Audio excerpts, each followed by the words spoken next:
Sweet. Good evening, friendos.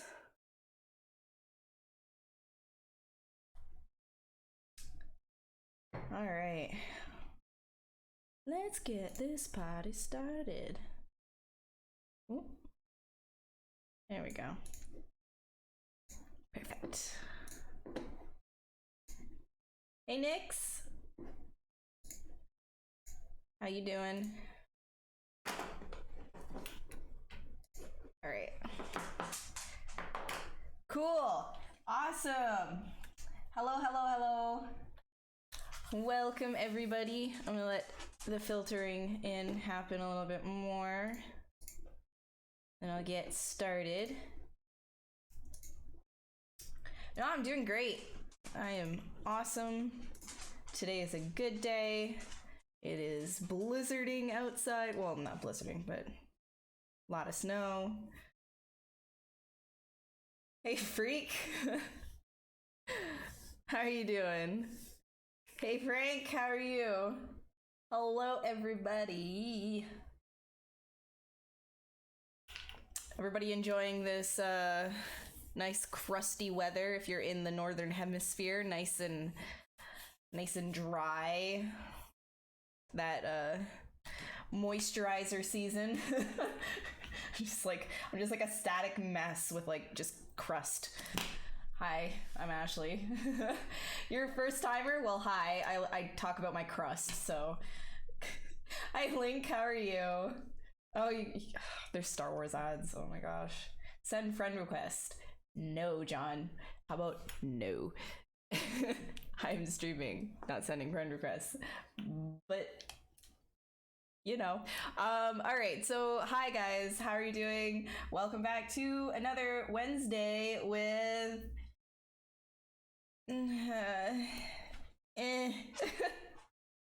My name's Ashley, and I'm going to be doing a character/creature concept sculpt, which is literally just going to be me taking this sphere and just mashing it around and creating some crazy stretchy shapes. The geometry will be disgusting, and I don't care about that because it's the magic of ZBrush. When you click the Dynamesh button, that actually gives you some beautiful artifacts that you can then work off of. It's really great, and that's exactly what I do in these sessions. So if that's your kind of thing, you want to get all like artsy fartsy, then I'm your girl, with a little bit of meme sprinkled in there and some flaky eczema crust. I don't know. And I'm not Spanish. I only speak English, unfortunately. Hey, Reaper. Hey, Malor. Hey, Quinton Luss. Tricky name to say. Hey, Pear. All right, guys, so I'm gonna get started. If you have any questions, feel free to ask. If you want to, sculpt along, feel free. This is a 4-hour-long session. If you want to try ZBrush as well, Pixelogic does offer a 45-day free trial for ZBrush, so you can download it risk-free, learn the thing risk-free, 45 days risk-free, free. All right. Let's just start. And what I'm learning as well. So one thing I want to say before I get started is in the last session, I was talking a lot about like some snapping issues that I was having. And those snapping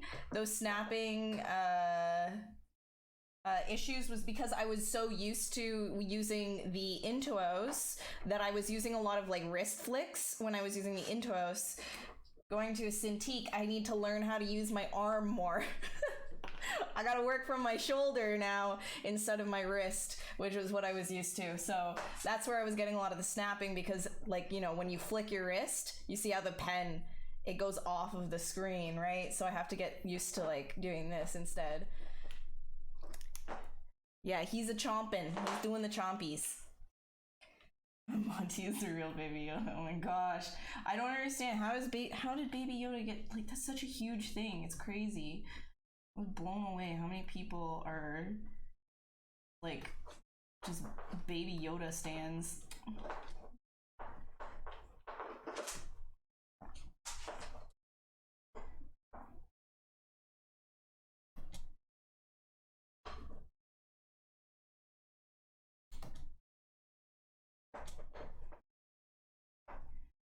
do kind of want to do like a really big, like kind of this.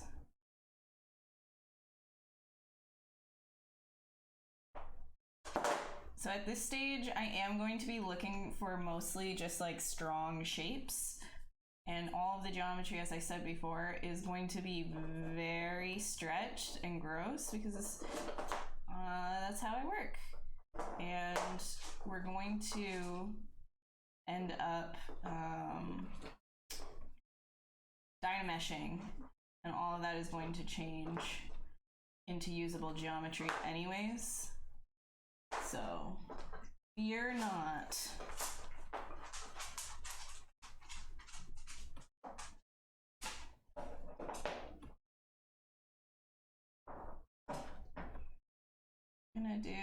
I want to, like I said, did I say it? I don't even know if I'm saying things or just thinking them, but I want to make some tusks. I want to do something tusk-like.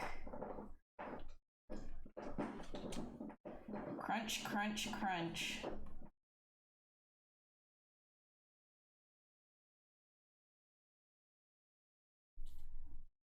Do a mirror and then a mirror in wild, yeah. Hey bud, can you do that in your bed?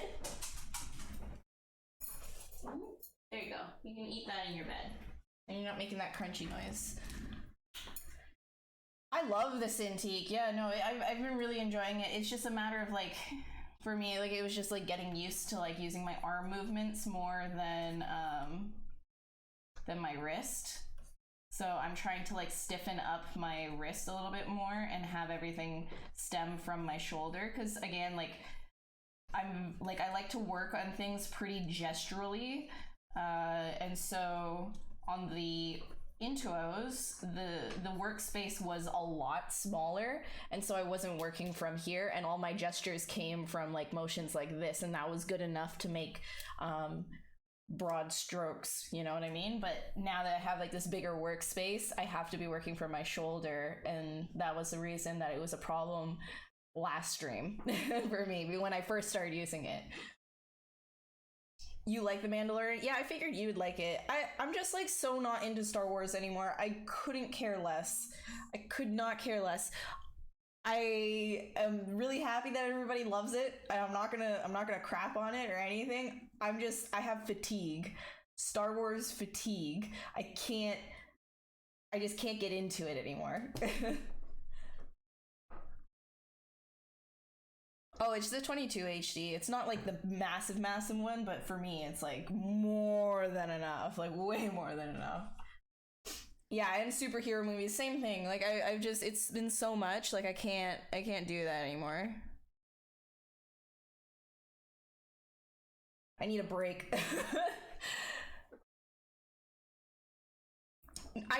Link, I'm aware you're obsessed with Baby Yoda, but like your whole like, what is that? Your whole Twitter is now literally just Baby Yoda. That's what it's been.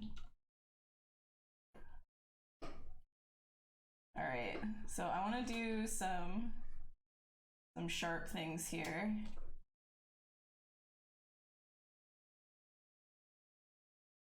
So if you can't see what I'm using right here, this is AccuCurve. So AccuCurve, basically, it's going to take whatever you're pulling, right, and it will take it into a point.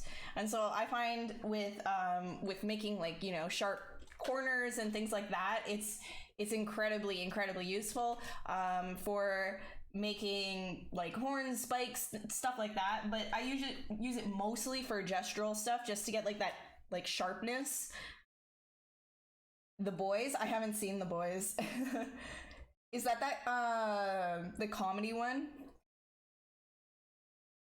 Yeah, it's not. Yeah, so really it is just me, Cash, because I think I didn't actually figure out why it holds the command. I don't know why that happens. I think it's just a thing with the Cintiq, but I do realize that me personally as a user, it's more of a user error. I need to be using my shoulder a lot more when I'm on the Cintiq versus when I'm on the Intuos, and all of my gesture stuff came from the wrist because it was a small work area. an award ceremony in the Hollywood that gave an award to the actress who was in Charlie's Angels, and she was the best actress of the decade. I mean, I don't know. When it comes to award ceremonies, like, people who receive awards, of course, they deserve like recognition. They deserve recognition for all the hard work that they've put into things. But I find that award ceremonies in general, a lot of it is just for show. It's like they're just kind of like making something big. It's more just to like get attention onto these films rather than a lot of other things. There are films that are literally made as Oscar bait. Like, I'm sure you've heard that before as well. So the fact that even that exists means that like judging for these award ceremonies is very biased, and it's very like specific to whatever it is exactly. I don't know. I don't follow it. I don't really care that much about Oscars or anything like that. I find things that I like in the film industry and the games industry that I gravitate towards and that I like, and I base like, you know, what I'm gonna watch and what I'm gonna play in the future off of that, rather than, oh well, it won an award here or there, because I mean, that's, unless you respect the person's opinion that is like reviewing said thing or giving that award, then whatever. The banana taped on the wall. Oh god, I don't. Oh man, all of these things though that I'm saying, I feel like because I am very opinionated, I need to say these are my opinions, not Pixelogics.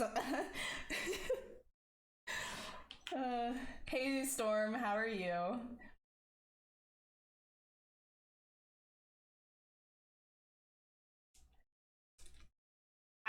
I don't even know. Like, I don't even know if it's like rigged is the right word. I think more like just biased, right? Because there's like a panel of people.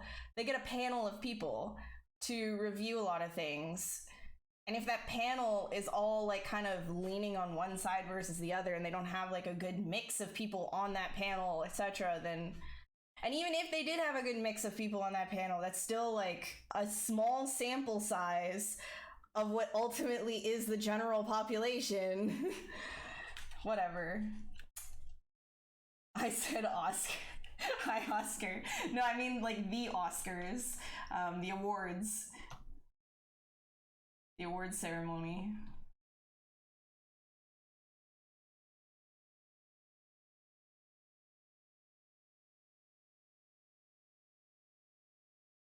But you guys know that this girl right here, if she ever got a freaking Oscar, she'd be like, ooh. Like, it's just, I get it. Like, the award ceremony and everything like that is, like, really nice to have. It is. It's a nice thing. But at the same time, it's like, I don't know exactly how to feel about it in terms, like, because I just feel like everything's just biased. Which of course it is. Art is just it's very subjective, right? So nothing in art is objective.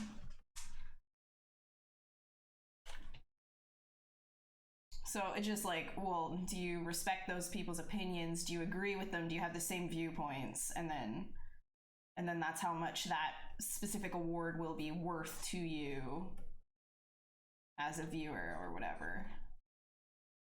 It's hard. It's hard to award things like art related, unless it's like specifically off of, I don't know, like a technical standpoint, like technical prowess. Then I mean, yeah, you can definitely award things on technical, like technical feats.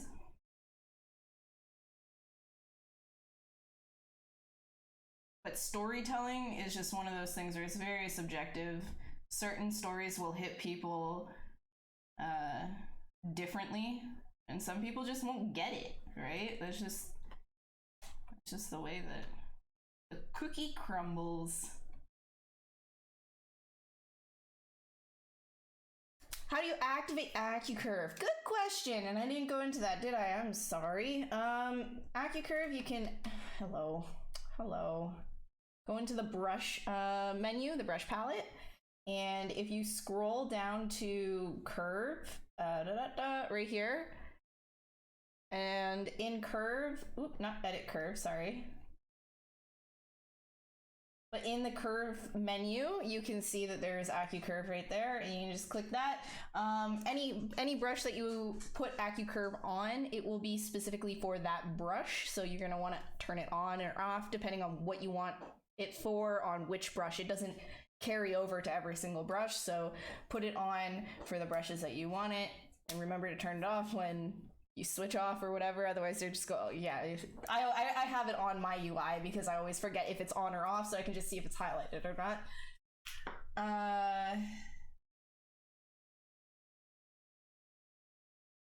Motivational posters, does that count as art? That can be objective, right? Motivational? Well, I feel like even motivational speeches don't work for everyone, right? Like articulation and the art of persuasion is like a whole other thing. So yeah, hey Anthony.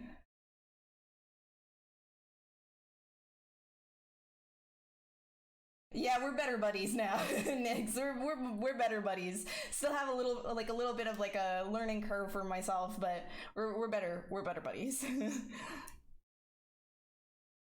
Hey Ryloon, yeah, we're going by feel. We're just feeling it. Ugh, artsy fartsy. Are those involved in making movies given enough? Yeah. Tug. Oh my god.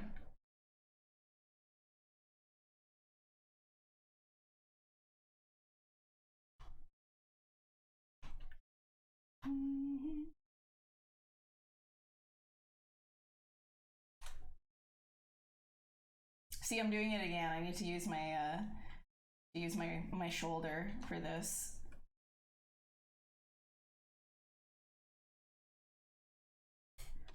Go. And then this guy.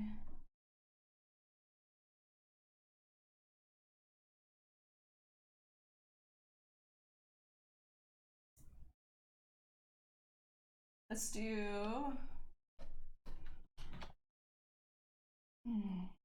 one of these.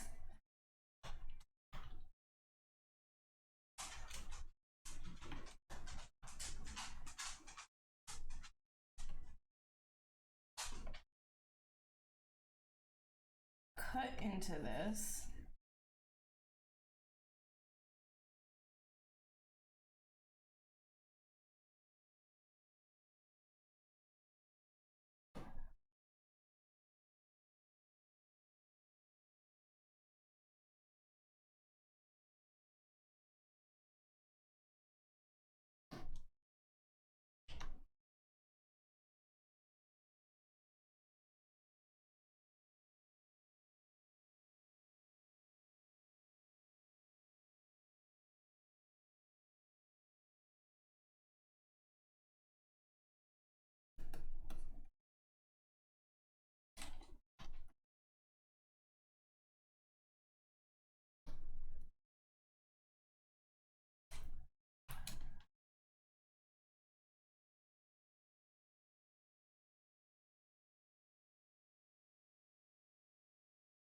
I'm giving him a little bit of like a, I don't know, I'm kind of thinking right now of like that flower mantis. I can't remember exactly what it's called. It's white and it looks like an orchid and it's really cool. If anybody can get me the scientific name of that thing. Sort of like what I'm kind of thinking of right now.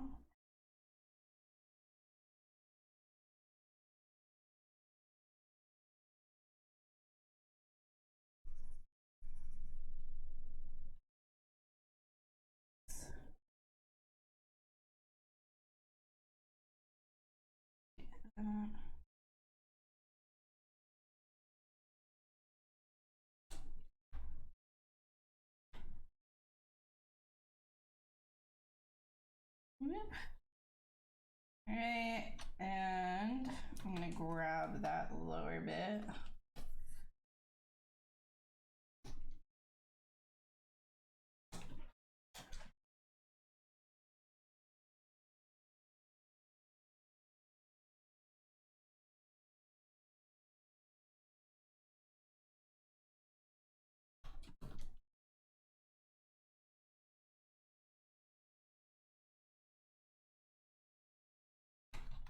I'll get AccuCurve back, start getting some more interesting shapes.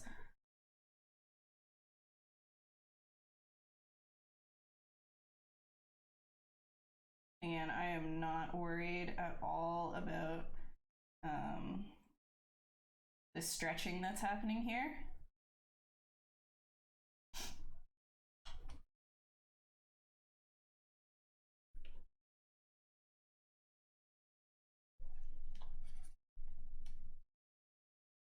I'll push these guys out.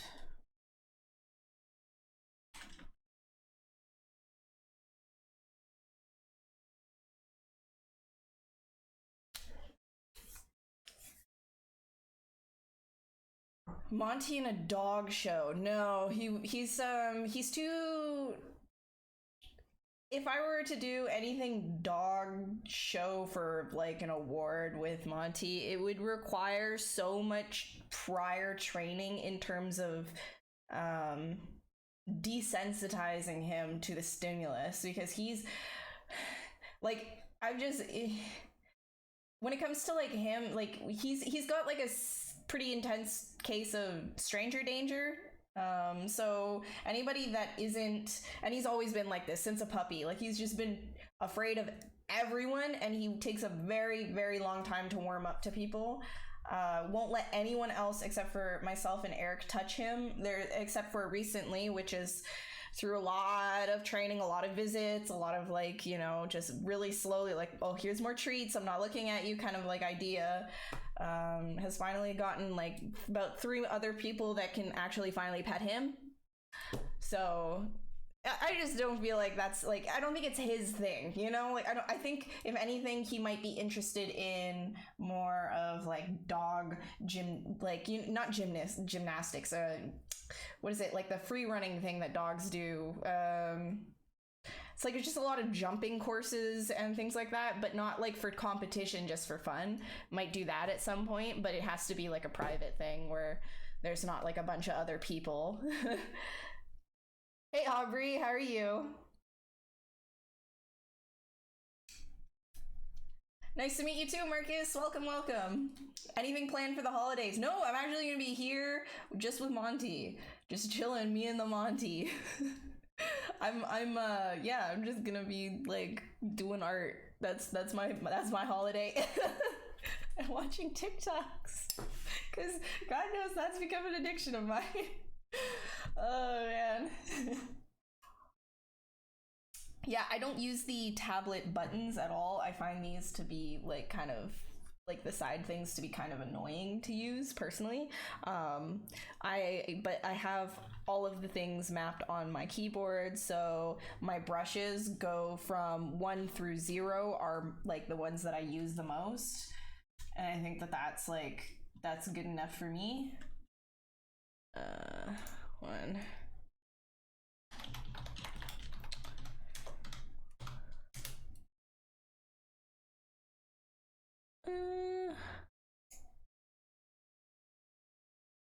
Okay. Monty, the next doggy ninja warrior. Can you imagine?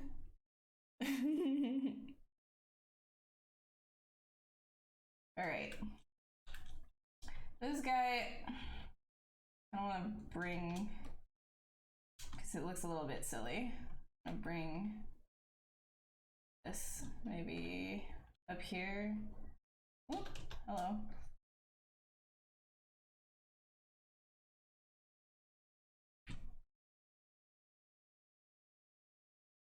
Yeah.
I'm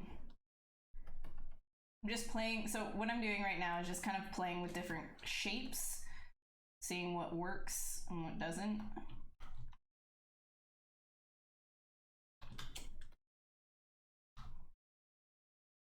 And I usually like to do that pretty zoomed out, because then I can see the overall silhouette.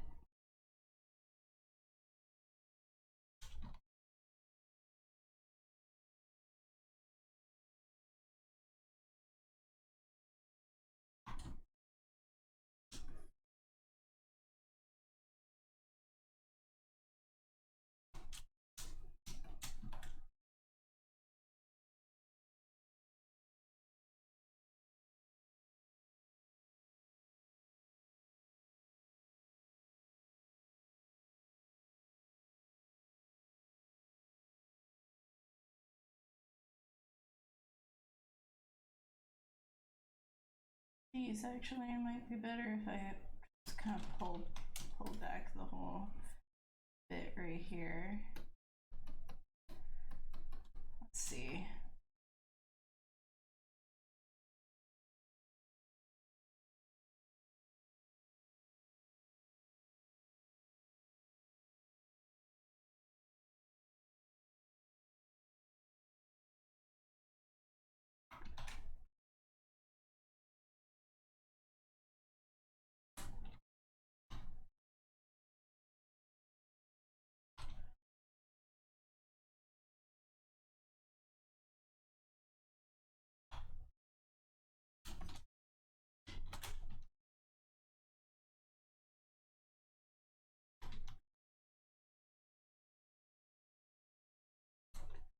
Then, guys, let's do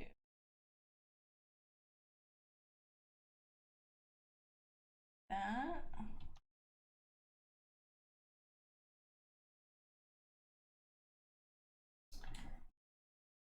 This one.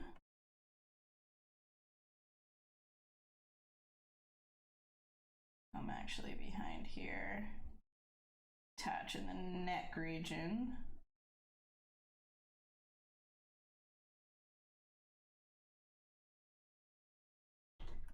This one, whoops, split that off. I think I'm gonna make that one bigger.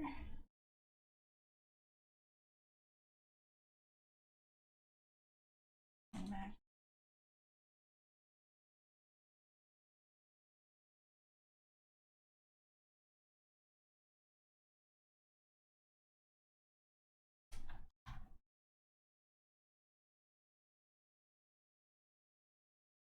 Go.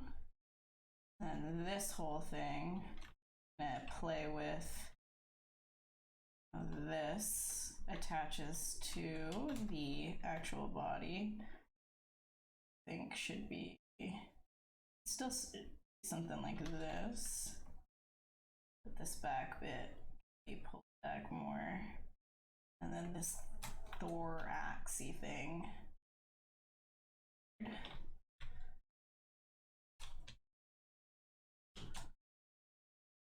I want to have, I'm gonna do a little bit of like some splitting right here.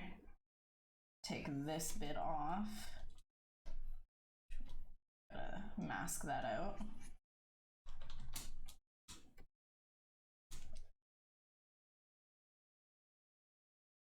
Making those folds. Which folds?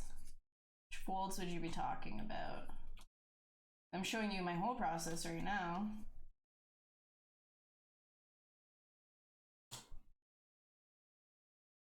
If you're talking about all the stretching that's happening, that's like quite literally just low geometry, like low topology.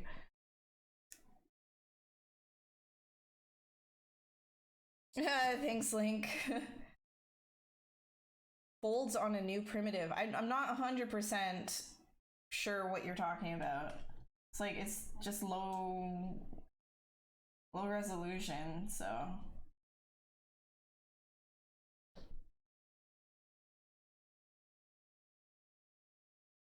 this guy.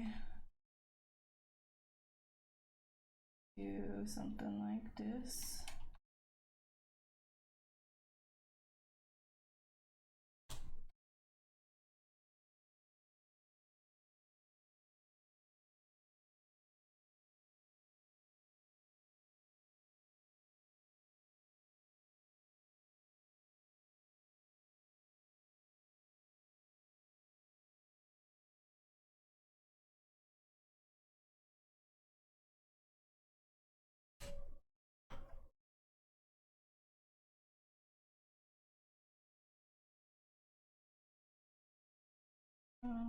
I'll grab this guy and just kind of shrink it back in. I like these little like bits that are kind of hanging off. Curious how that's gonna dynamesh though. Usually something like that doesn't, but I'll leave it there because maybe we'll get lucky. If not, we can always just remove it.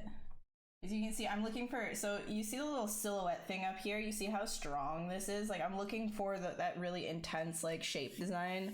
Something, usually what I go for is something like one big, really interesting shape, and then a bunch of things that kind of come off of that to break it up. So I'm breaking up this big shape with these like horns and things like that that are like the tusks that are coming off of it.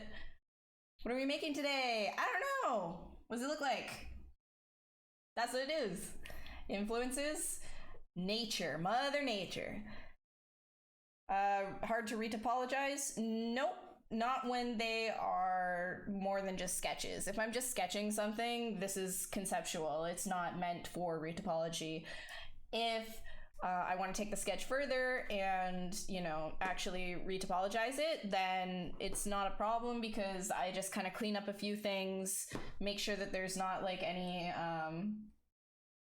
kind of like gross bits. But a lot of the time, if I'm like retopologizing something, it's never really going to be a hard thing unless like you're expecting to bake details from something like this down to a low res. It's not going to work really great because it is messy, but if you end up, you know, cleaning it up a little bit, then you won't have any issues with all of that. Like, it's just, as long as you know how to retopologize, it's not that big of a deal. All right, see you, Nix. Have a good sleep. How do you keep Dynamesh from shrinking your model? I've never had that problem. Unless you mean lowering the resolution. If it's lowering the resolution of your model, then just increase the resolution. I have not 3D printed any of my creature stuff, but I have done work for 3D printed like little figurine things here and there. I can't show a lot of that, but yeah.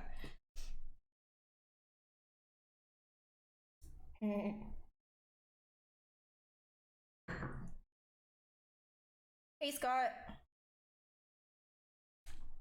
All into that 3D printing life. Yeah, can't say I am, but if I had a 3D printer, I'm sure I'd start delving into it, but I don't.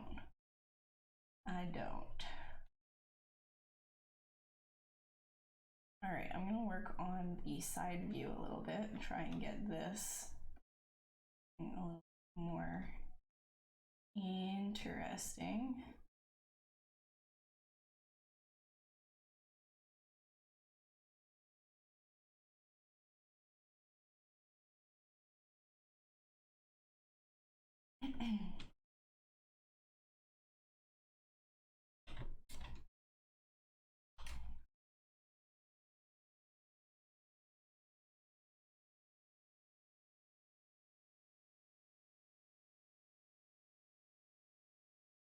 Actually, let's undo that.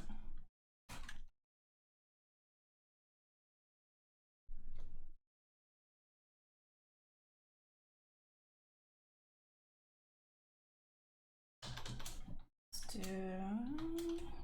yes.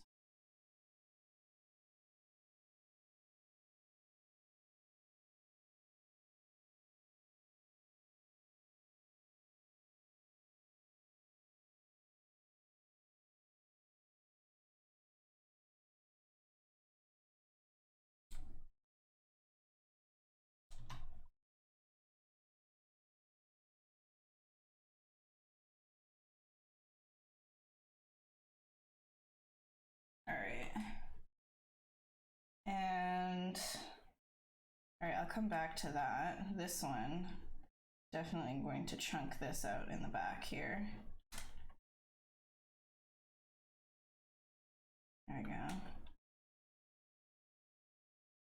Do something pretty sharp here.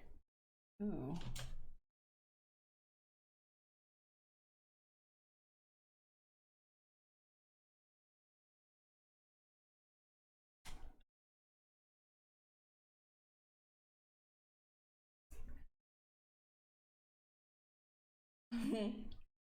Miracle magic butterfly.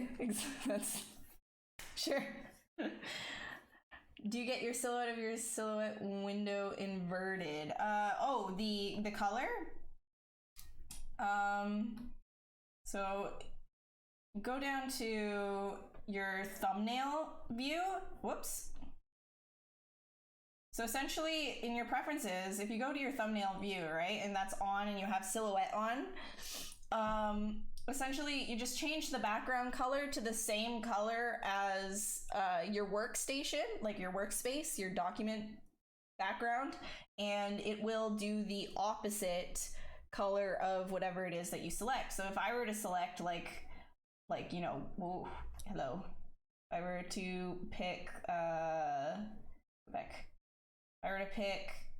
like, you know, white, right? Then it would change it to that. If I decide I want to do red and then do background, then it does the inverse of red, right? So just whatever color you pick will invert, it'll do the opposite, it'll do the complementary. So I just do the same as my background so that the little square doesn't look like it's really interfering in anything. And there we go. Easy peasy. Is that like hashtag van life? What is hashtag van life? Am I living in a van? Cintiq life?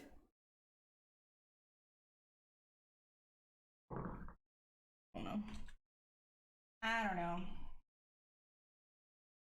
All right, and then I'm gonna chunk this out just a little bit.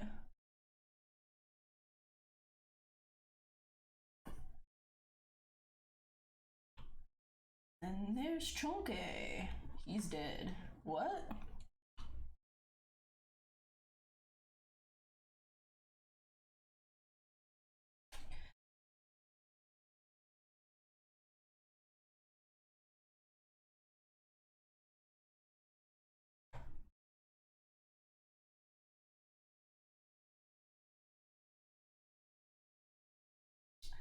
All right.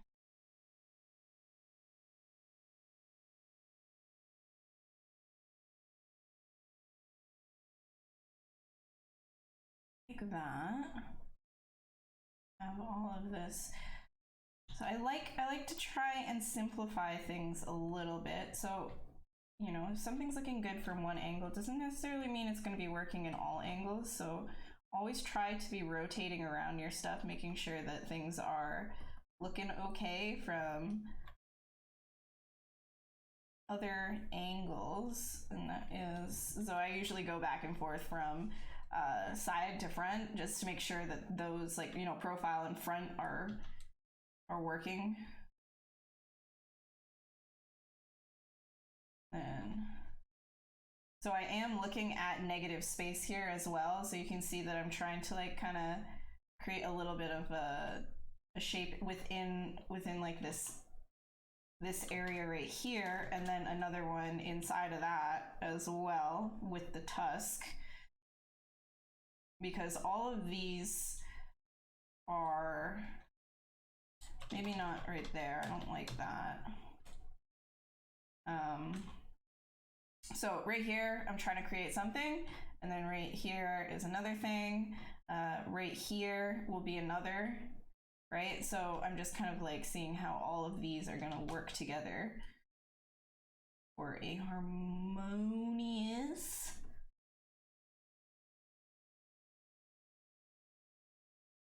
shape.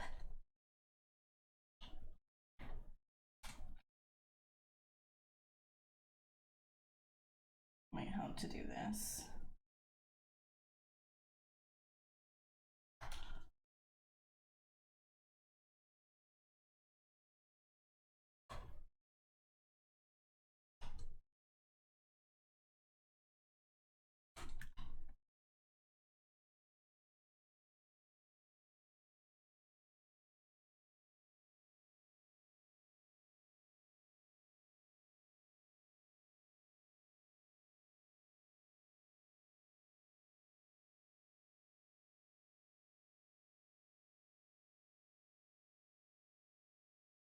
Guys.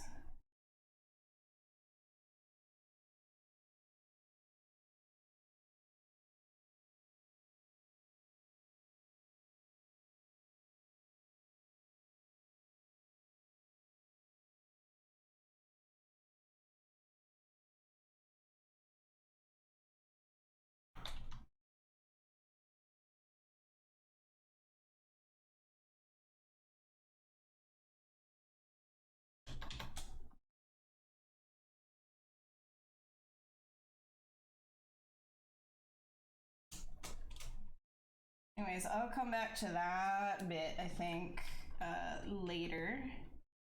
I have the other stuff kind of in place. I think. Keep touching it because I want to try and see if it'll work. Like here. Kind of works. So you kind of see what I'm doing? Like the continuity between the lines that are happening here. So whoosh, right? But then we have a little bit of a break up here with this little whoosh whoosh. We'll see. We'll see if that works when I get all the other bits kind of shoved in there. And then interior.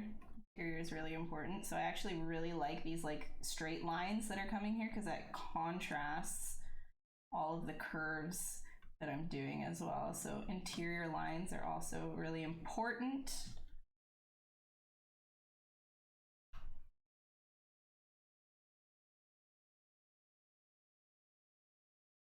Cool, cool, cool.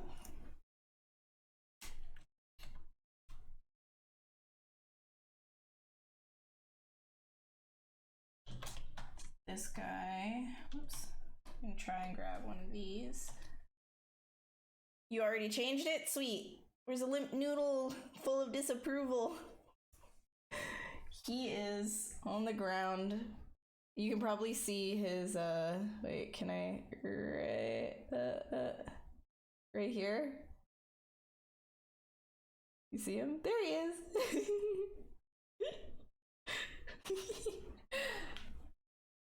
Thanks, Sammy.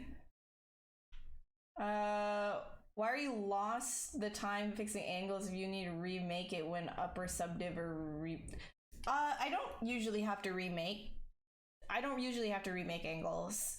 When I Dynamesh things, a lot of this messiness is retained, and that's the point of, that's why I work like that. The white silhouette, yeah. That you can do that in preferences.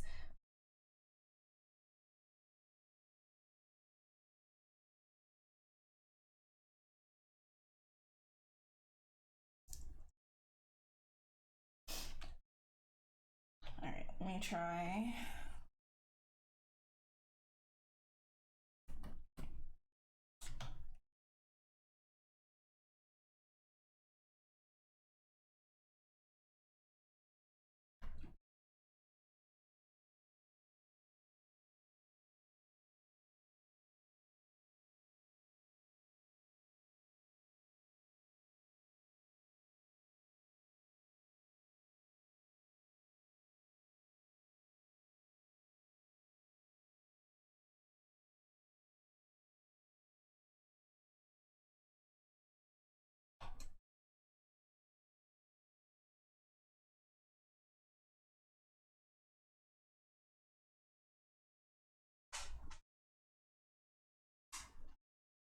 Sure that all of these bits are working as intended, and I get everything hooked up together. this. Push it back.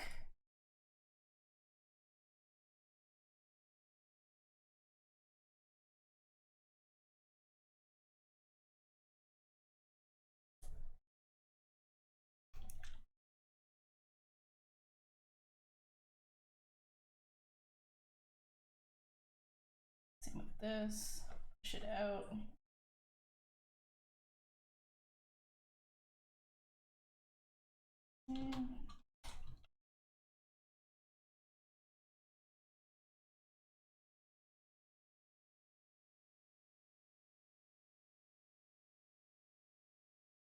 Might have more success with this shape.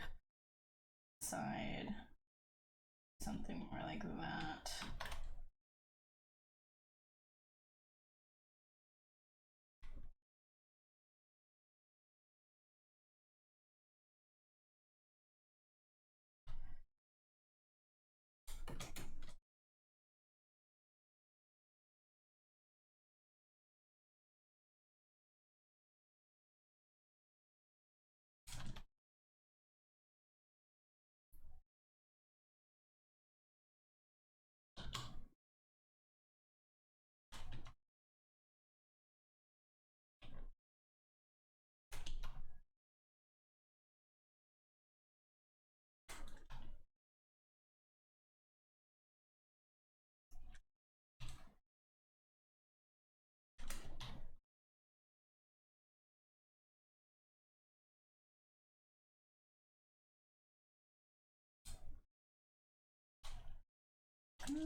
And this one here, it's like, again, with simplicity, right? We're gonna wanna make sure that there's not too much twisting and turning. And everything kind of like flows together.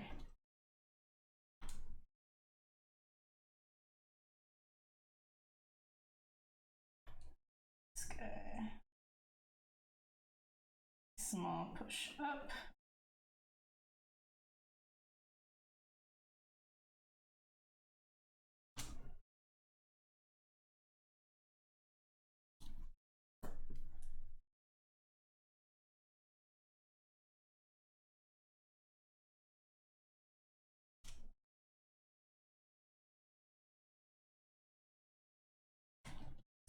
I'm gonna give him a little bit more of there.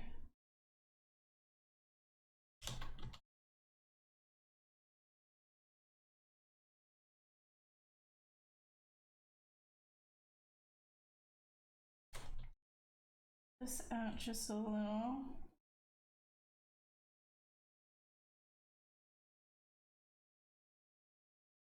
Kind of want this whole bit to be a little on the skinny bit, skinny, a little skinnier.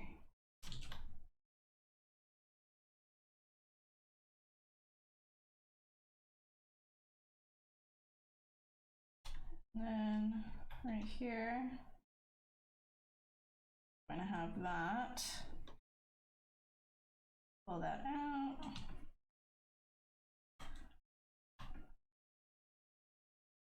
Kind of give it that, like, the negative taper here, negative shape.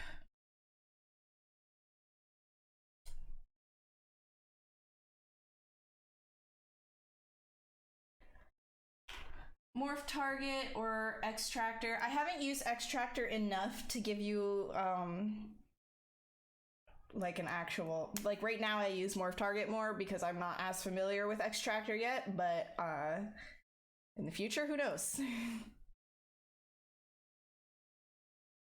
I think is more better work on basic structure in 5 sub D with basic tool, improve detail, and leaving the Maya show you way.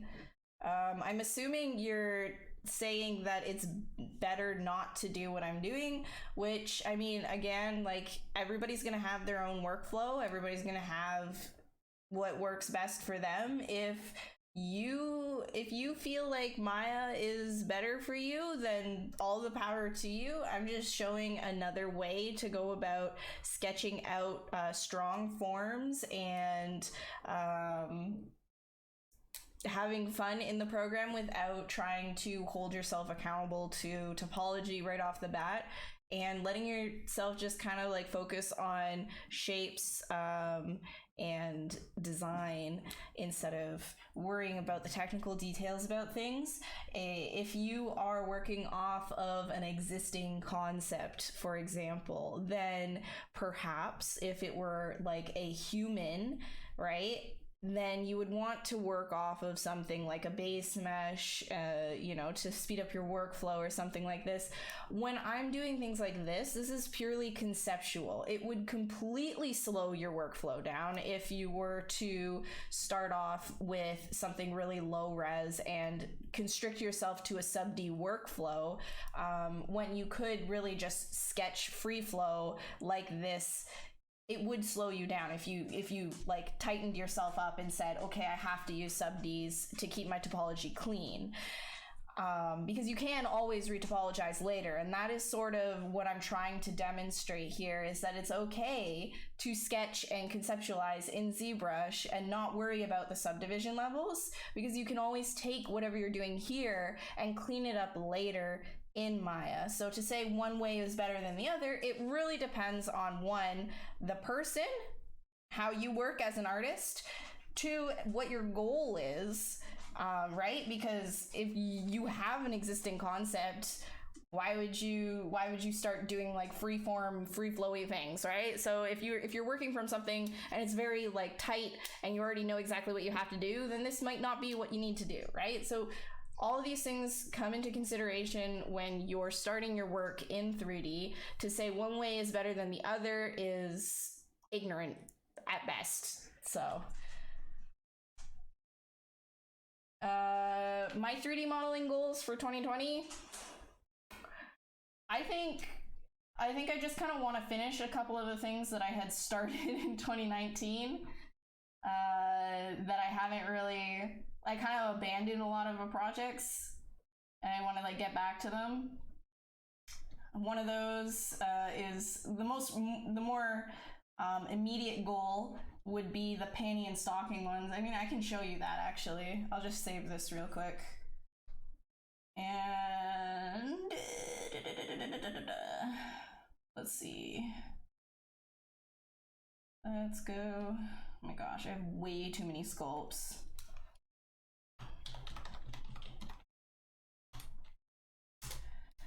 Sketch folder 297.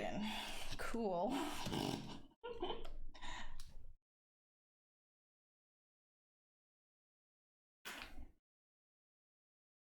Yeah, well, and you know what? Like everybody that you're gonna watch on this Pixelogic site, Helco, you're gonna find is gonna have a different approach. Everybody has a different approach to the way that they work, which is what's so beautiful about it, right? Everybody's going to approach things differently, and as a viewer learning, right, your job is to find the things that you like, that presenters and other artists are showing you, and cherry pick the things that work for you and create your own workflow, because you will never be able to 100% replicate somebody else's workflow, because it's never going to feel exactly like what, you know, exactly natural to you. So you have to figure it out for yourself, what works for you, and what is more efficient for your, like, you know, what makes you faster, what makes you more comfortable, more confident, all these kinds of things. It's very important, right? So for me, even tool wise, right, like starting off, I was starting off on the Intuos Pro Medium, so that was just like,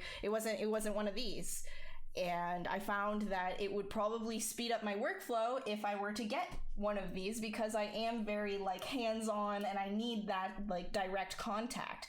However, not everybody's going to need that, and something like this might hinder somebody else, right? So what I'm doing, I can't tell you exactly what will work for you. I can only show you what works for me, and then it's your job as a student, essentially, or a viewer. I don't want to call everybody a student because there's people probably watching that are even better than me, but It's your job as a viewer to see what I'm doing, pick out what you like, try it out for yourself, and if it works, then add it to your workflow, right? That's what it is.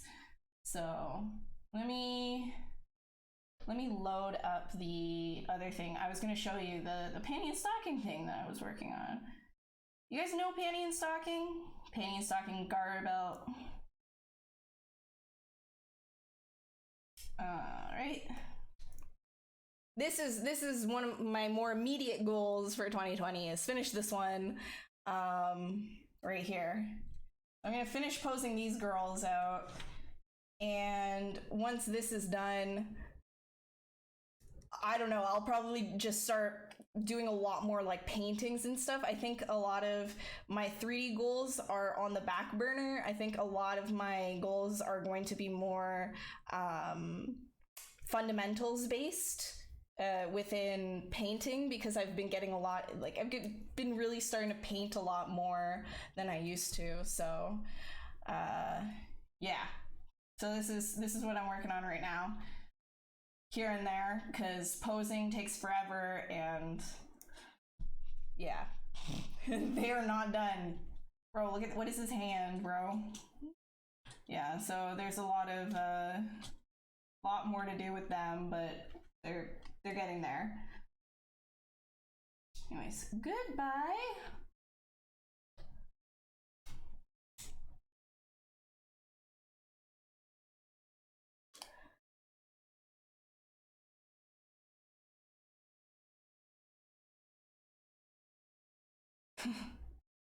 Yeah, no, I know. Yeah, like ZBrush is very freeing, right? Like that's why I love it. It's just really like, just, you don't need to care so much about the technical stuff. You can really just have fun, like pretend that it's clay and just kind of be an artist, right? And that's why I love it so much.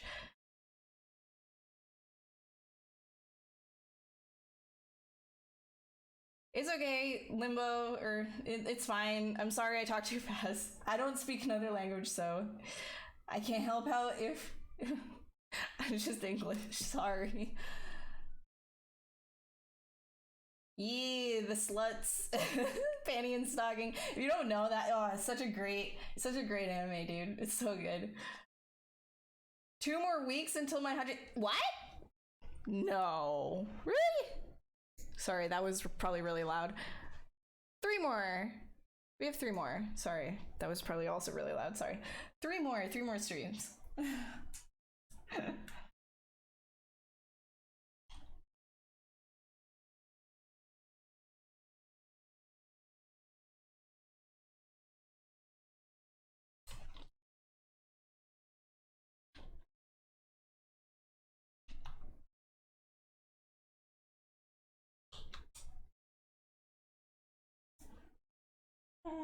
Okay.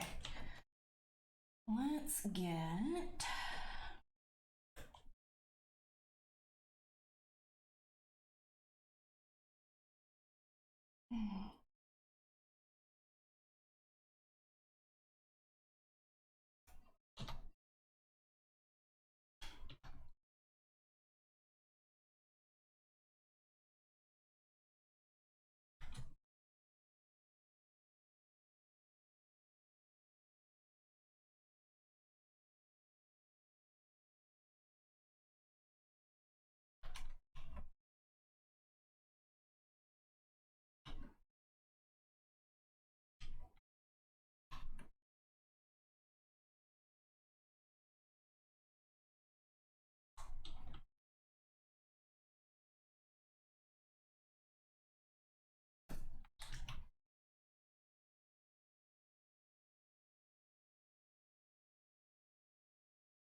Then, yeah, the 3rd stream. In 3 streams, we will be at stream 100. And I will be taking the very first thing that I did on the Pixelogic stream, and I will be redoing Baguette. So, y'all know what that is? It's a dragon. It's a dragon. What kind of paintings will I be doing? Well, for one, I'm just gonna start with like more studies because that's really what I've been doing is just studies.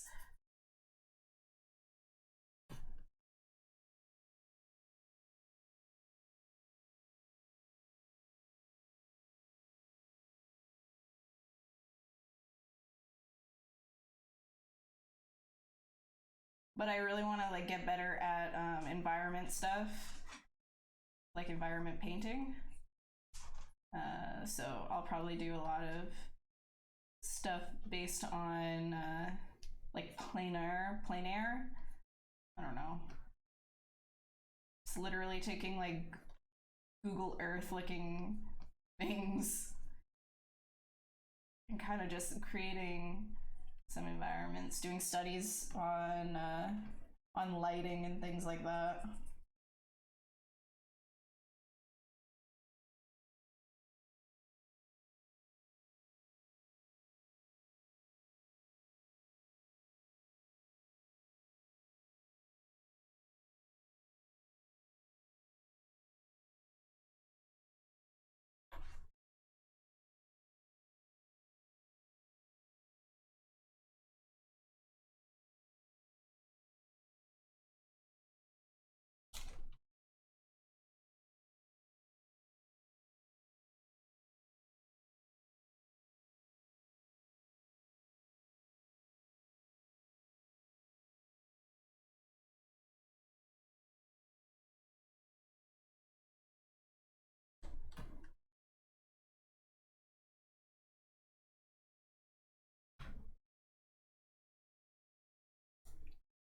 Bob Ross paintings? No.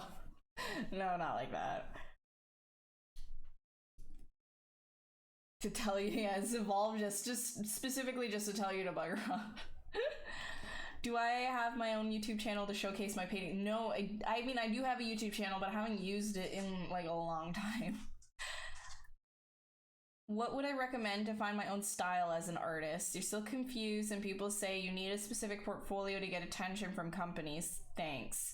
So what I would do if I were you, now, again, like I said, what works for me and what I believe may not work for everyone, may not be the solution, right? But that being said, what I would suggest is to not think so heavily on, you know, what do you want your portfolio to be like at a specific company or whatever, because the thing is when you're working, okay, when you want to work for somebody like, you know, Blizzard, then of course you want to curate your portfolio to look like the Blizzard style. However, you'd have to be really good at the Blizzard style in order to get a job with Blizzard, right? So the thing is, what's more important to you? Is it becoming your own artist and developing your own style and all of these kinds of things, or is it ultimately is your goal to go and work for another company and be a part of that bigger team and things like that? So when you're thinking about that, if you come to the conclusion, well, I want to do multiple different things, I don't have just one, I don't have my mind set on just one thing. Like I'm not like, I don't have blinders on for like Blizzard. I'm just using Blizzard as an example. I don't have blinders on for Blizzard. Well, if that's the case and you want to do other things, then I would say don't worry so much. Don't put so much pressure on yourself to develop a style, right? Because that's just going to kind of put yourself in a box. You're going to restrict yourself from actual growth because you're going to be so focused on what you can do to create a style that it won't actually help you improve. And what I mean by that is your style comes down to your tendencies as an artist and your tendencies to do specific things with your lines, with your colors, with the subject matter that you choose to portray. All of these things come from your observation and your practice of the fundamentals and just doing a lot of studying and a lot of drawing, etc. So for an example, right, when you're developing your style, that comes naturally. It will happen just by you sitting down and working, because again, like I said, your style are it's just your tendencies as an artist. So if you've never drawn before, right? And this is an example. If you've never ever drawn before and you have a piece of paper in front of you and you start drawing something, you don't really have a style, because everybody kind of like starts doing like that sort of clip art like thing. You think, okay, well, draw a person's face. Everybody kind of does the same sort of thing. They think they draw what they think they know rather than drawing what they see. Now, the more you sit there and you start to draw what you see, you start to learn, and your hand is also learning. Your tendencies are also your hand is learning how to do that. It's muscle memory as well. And so the way that so let's say you're looking at the person's face, the way that you're putting these lines down on the piece of paper is how you're developing your style, right? Now, if you're doing master studies from, I don't know, like other artists doing like a master study, like practicing the same kind of painting that they've already put out, or the same sculpture that they've put out, right, for example, then you're going to start picking up their tendencies, and that's going to filter into your artwork, right? So what I would say is, don't put so much pressure on yourself to develop a style, as it will happen naturally. However, if you want your style to look like a specific thing, find artists that do specifically that and do master studies, and you're going to see yourself naturally start to pick up these tendencies. Does that make sense? So it's one of those things where you can't put pressure on yourself to have a style right off the bat. And, you know, like, I get it, because, you know, everybody wants to have like their identity, but the more work you put into something, the more people will see you as your own, you know, artist.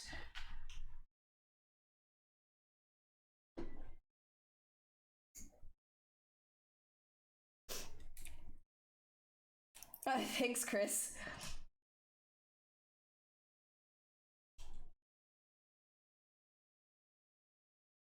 So I don't know if that kind of makes sense, but just try not to put, your style will develop over time, essentially. That's just it.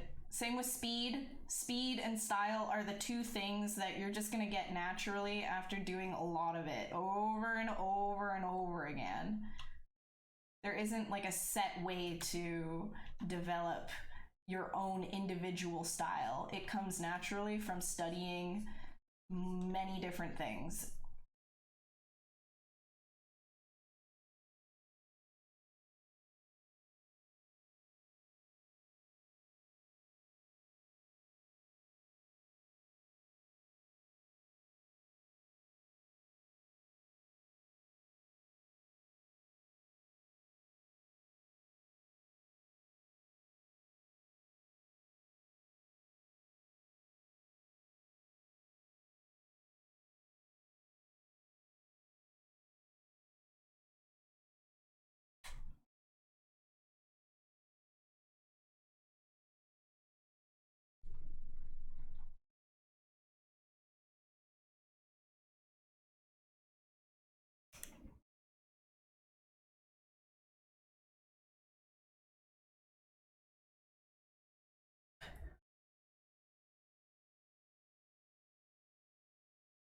Yeah, exactly. Orb, like, you can't, like, there's not like a definite way, like, here's like the set exact way how you're gonna get a job, right? Like, if you're good, even if you don't necessarily have that company's style, if you're like good, and I don't mean like you're like, you look at what you're doing and you're like, that one piece is pretty good, like, I mean like you're good, then it doesn't really mean, if you're showing that you can learn and improve and things like that, then it is like, you don't have to be so worried about, you know, being that specific company's style in order to actually get a job somewhere.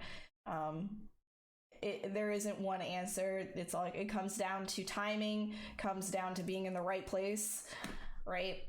So It also depends on who's looking at your stuff, because some people will, like some people in, like some recruiters will pass up on you, whereas others will be like, hey, that's pretty good. So because art is subjective, right? So it really just comes down to also who's looking at your stuff. Just saying. You're looking at getting a Cintiq. Is there any size that I prefer? Okay, so I've only had this thing for a week now, and so I've used the 27-inch when I was working at Tangent. Mind-blowingly amazing. Like, you get immersed into that thing because it envelops your view, right? Like, it envelops all of everything you're looking at is just Cintiq. The 22 HD is what I'm using right now. More than good enough. More than good enough. You don't need to have a 27-inch unless you have the money. But if you don't have the money, the 22-inch is great. I've used the Cintiq Companion, which is like the 13-inch screen. Do not recommend. I wouldn't waste your money on something like that. It's too tiny, in my opinion. Too tiny of a screen. If you're gonna go with Cintiq, I'd say just go big or go home, but you don't need to go excessive. So that's my opinion. If you don't have the money for something like that, but you do have like maybe $500, I would say the Wacom Intuos Pro is really, really great. That's what I've been using for like four years, right? So that one's amazing. And if you don't have like $500, then something like $100, and you just want to start getting into art, $100, the Wacom Bamboo was what I started when I was like in high school. But it worked. It did its thing, right? Like that's just it. So there you go. But in terms of like other like knockoff brands, I can't really speak for any of the knockoff brands exactly, because the only experience I've had with something not Wacom was like really, really bad. Like the connectors for the screen wasn't working properly. It was constantly turning blue shift. The pen would constantly die. It was all battery powered. I don't know. So I can't speak for anything not Wacom. Bamboo in high school made me feel hell. I'm sorry. Oh my god, hey Joe. I'm sorry. Yeah, no, like that was. Yeah. That was. It feels like it was a while ago, but I guess not that long. I'm sorry. How are you? It's been a while. You want to make some Powerpuff Girls? Do it, Chris. Do it. The Graphire 2 and stay Intuos 3, since the Intuos 3 is pretty good too. I would go with the Intuos Pro though, if you're not looking for a screen tablet. 27 is too much in general. Yeah, like it's honestly excessive. I thought it's pretty dope if you have it. I wouldn't spend the money on it because I don't have the money, right? But then it's just like, you feel like a wizard when you're doing anything, because you're casting like these big like full arm like spell strokes, you know what I mean? Like it's excessive, but it is really immersive. So that's like the plus I'll give to the 27, but it's like you need to have the space, you need to have the money. You also need to have a very like strong like arm support, otherwise you have to rest it on your desk, because that thing is heavy. It's heavy.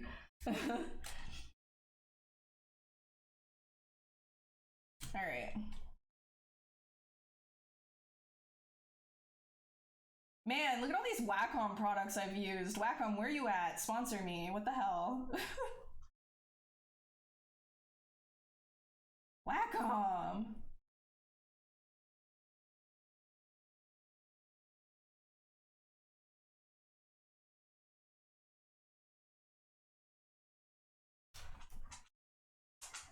The standalone is 7. That's ridiculous. Absolutely ridiculous. Can you get the same freestyle workflow on hard surface design, or does the abstract nature that come from organic concepts become a necessity? No, yeah, you can do the same thing with hard surface. So So if I were to, like, I could literally do this, right? And I could turn this into a Mac thing, no problem. It's just an extra step that you would take on top of it, right? So you'd start separating piece by piece. So let's say like here, right? And then I would want to do a whole bunch of like, you know, let's say I want to have like a bunch of cuts and stuff in here or whatever. I would just kind of like, I would start sectioning things off, like, okay, right there I want to cut, so I would split that off and then do a remesh and then start cleaning stuff up, essentially just breaking things down into panels where I need it to be. But essentially it's the same workflow for me for hard surface stuff and organic. Unless we're talking about like a car or something like that, but I don't model cars, so...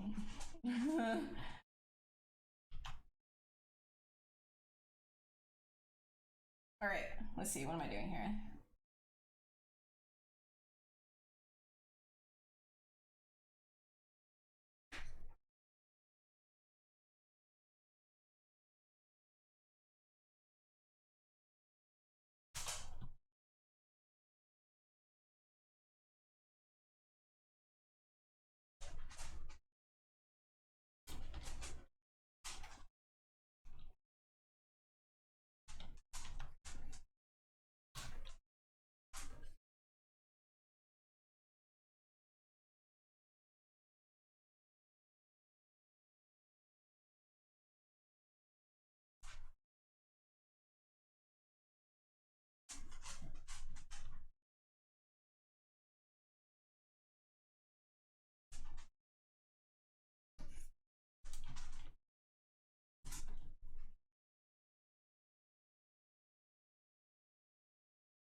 All right, sorry, I know I got like kind of involved here. I'll look at chat in a sec.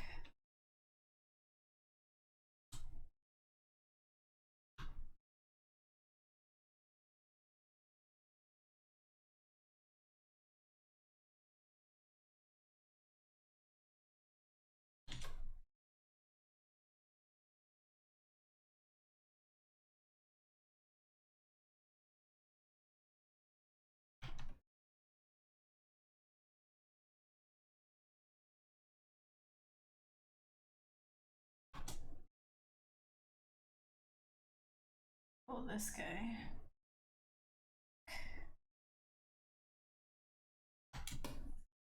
Grab all of this.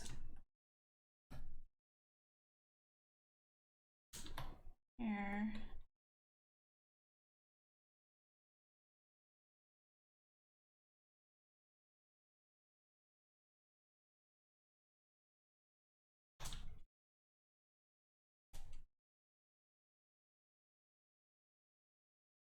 kind of like that.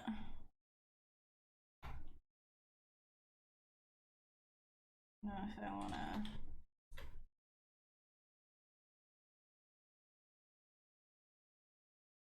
I think so, yeah. This guy. E.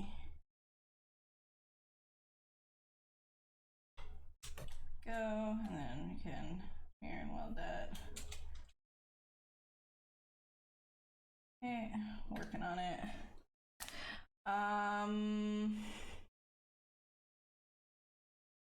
Yeah, you like the XP pen? Sick, sweet. I haven't used it, so I can't speak from that, but if you like it, then it's pretty cool. If I tried sculpting, everybody asked me this. I did once and it failed real bad.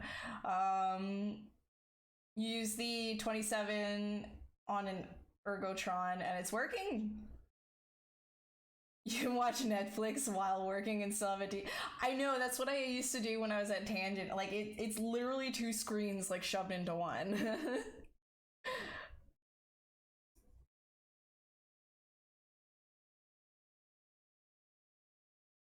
Where's my Monty? I know, I gotta do that. I'll do that at some point. I'll revisit the Monty.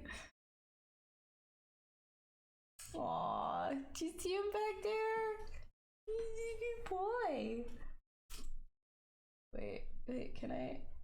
No, yes, you're a good boy. Hey, Monty. Wow, he's such a good boy. No.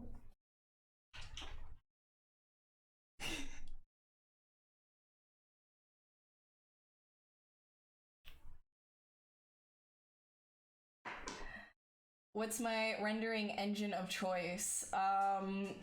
For the film related stuff that I do, I've been using Arnold or Cycles, but for a lot of the conceptual stuff, it's usually just Keyshot, honestly. Like, I just like shove shit over to Keyshot and it's good for me. It's not your time zone. That's okay. If this is too late for you, you can catch it on YouTube.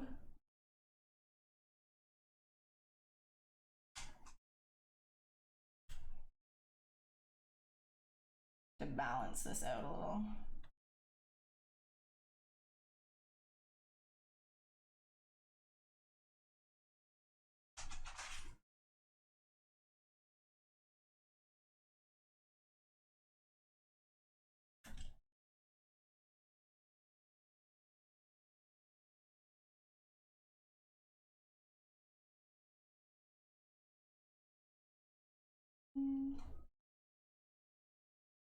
Wait a minute.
What if?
has streaming on Pixel led to a job?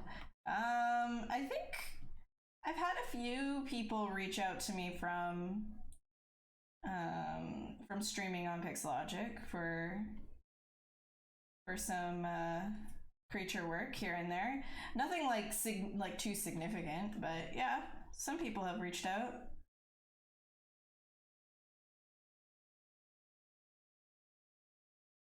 I think a lot of the stuff that a lot of work that I get is through word of mouth. Like, you know, one producer, one director that I've worked with will have told another person when they need work. It's usually how it works.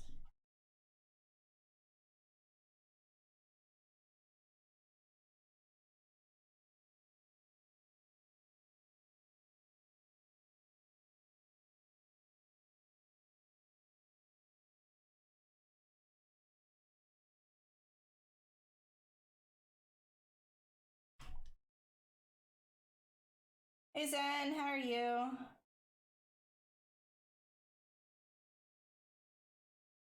What about preparations do you do before doing something, or is it just a flow and whatever would come up during the session? So basically, do you use pre-production research stage a lot?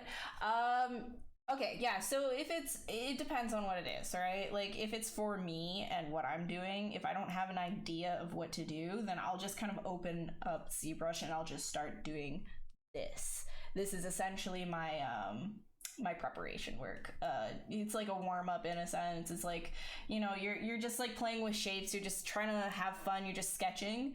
And then if I end up liking what I'm doing here, or it will spark another idea in me, like, oh hey, you know what? Like an alien mantis thing would be really cool. Then I'll go and like grab a whole bunch of references for mantises and like, I don't know, whatever else I would want to put into that. So for this, like I'd look up like bugs and maybe some like weird looking fish and things like that, and just kind of use that as reference.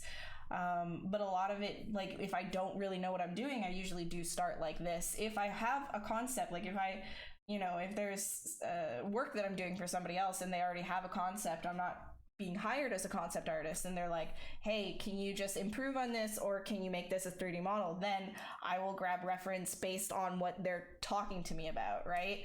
And then it's like I have something solid to go off of. But yeah, like if I'm just doing it for me, this is how I do it. How many years have I been doing this? 6, I think. I think 6. Not streaming. I haven't been streaming for 6 years, but ZBrush, I think it's been 6. I think.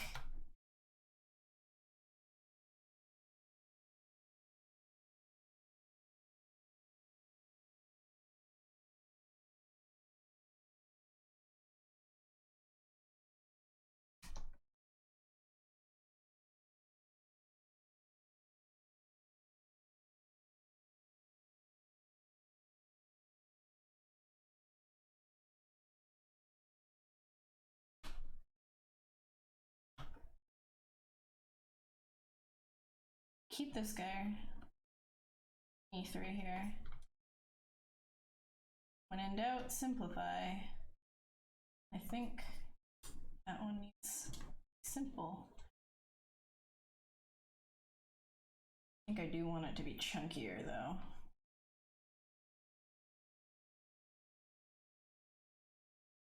To balance out the bottom.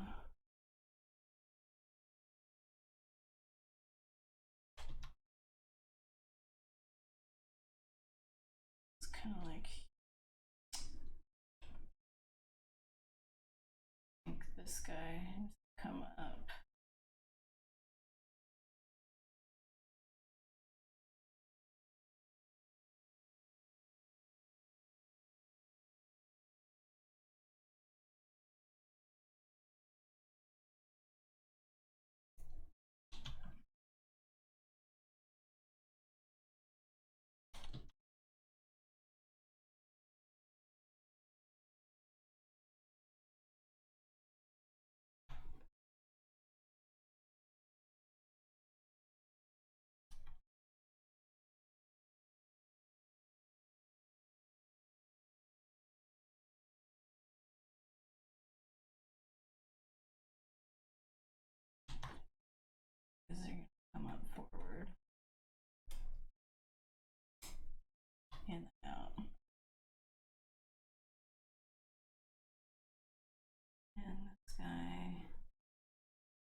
more balance.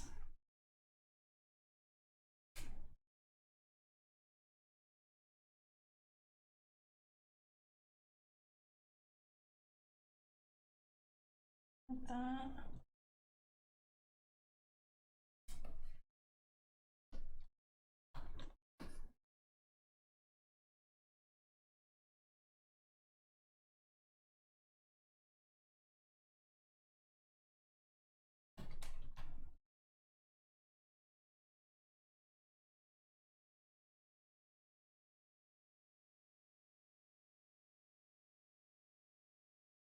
Just kind of give it the same profile, I think.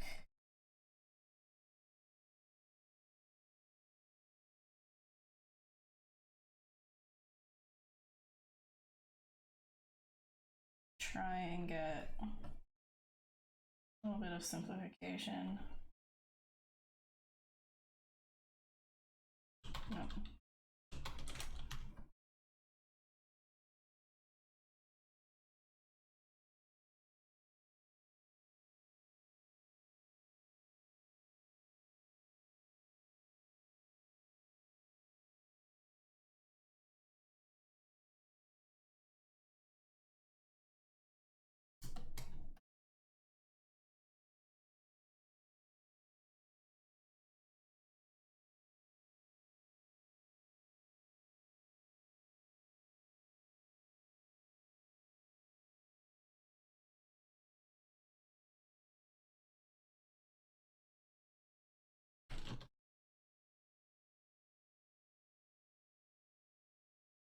Want that. I'm just trying to figure out what I want to do with this shape.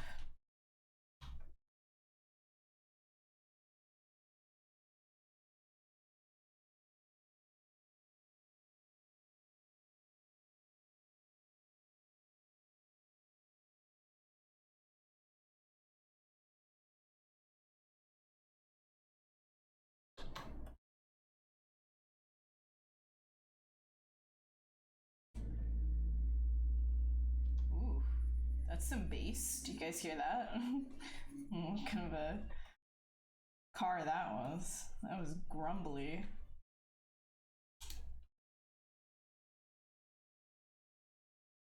That was heckin' grumbly.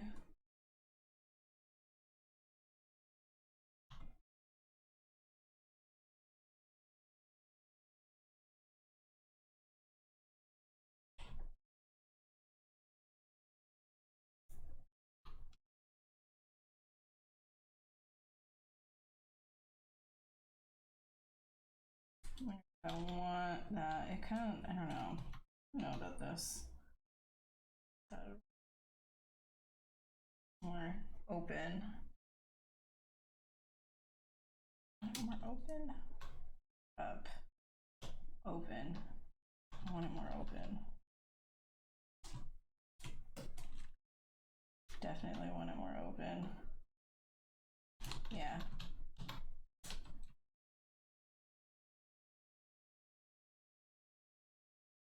So this is like a very normal process of mine where I literally just take what I've already done and I just completely like mess around with it and just kind of destroy it. See, even that, I kind of don't mind that, where it comes out and then in like that. I don't hate that.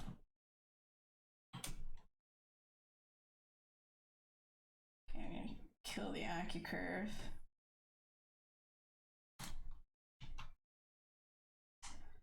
Yeah.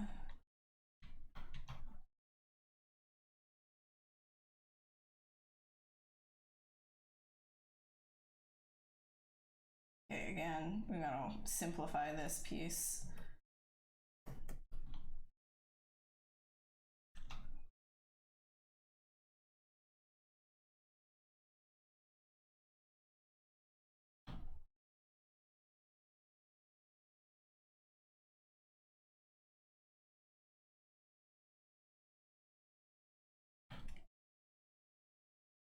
How's the Cintiq? Did I solve the snapping issue? No, honestly, it's more of an user error. The snapping thing is honestly just something I had to get used to in terms of how I use my arm versus my wrist. Because with the intuos, I was using my wrist a lot more, right? So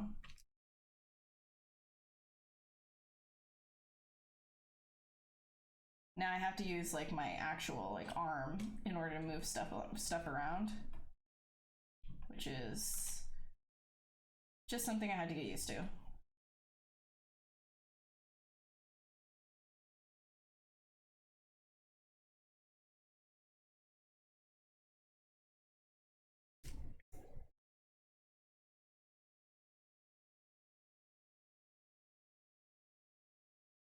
Curious, just out of curiosity, wondering if that's gonna work. Alright, I kind of like that.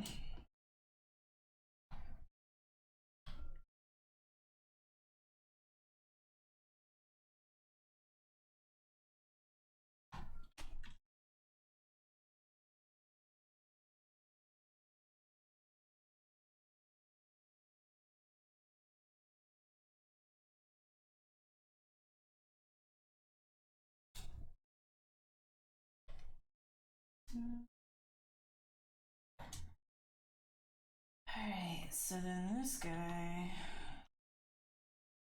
not gonna have that. I'm gonna pull it down, try and get like that angle.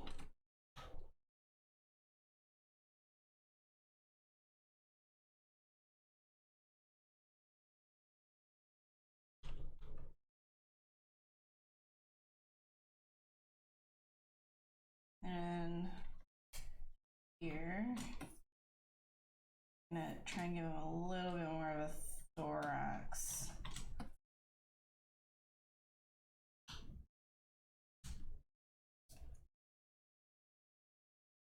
Thank you, Pablo. I appreciate it. I really appreciate that.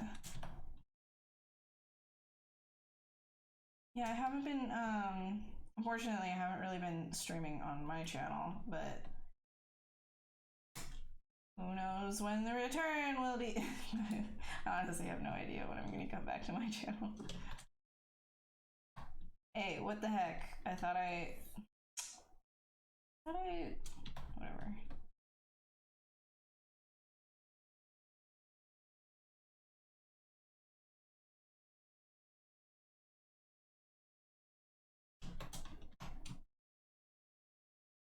Go.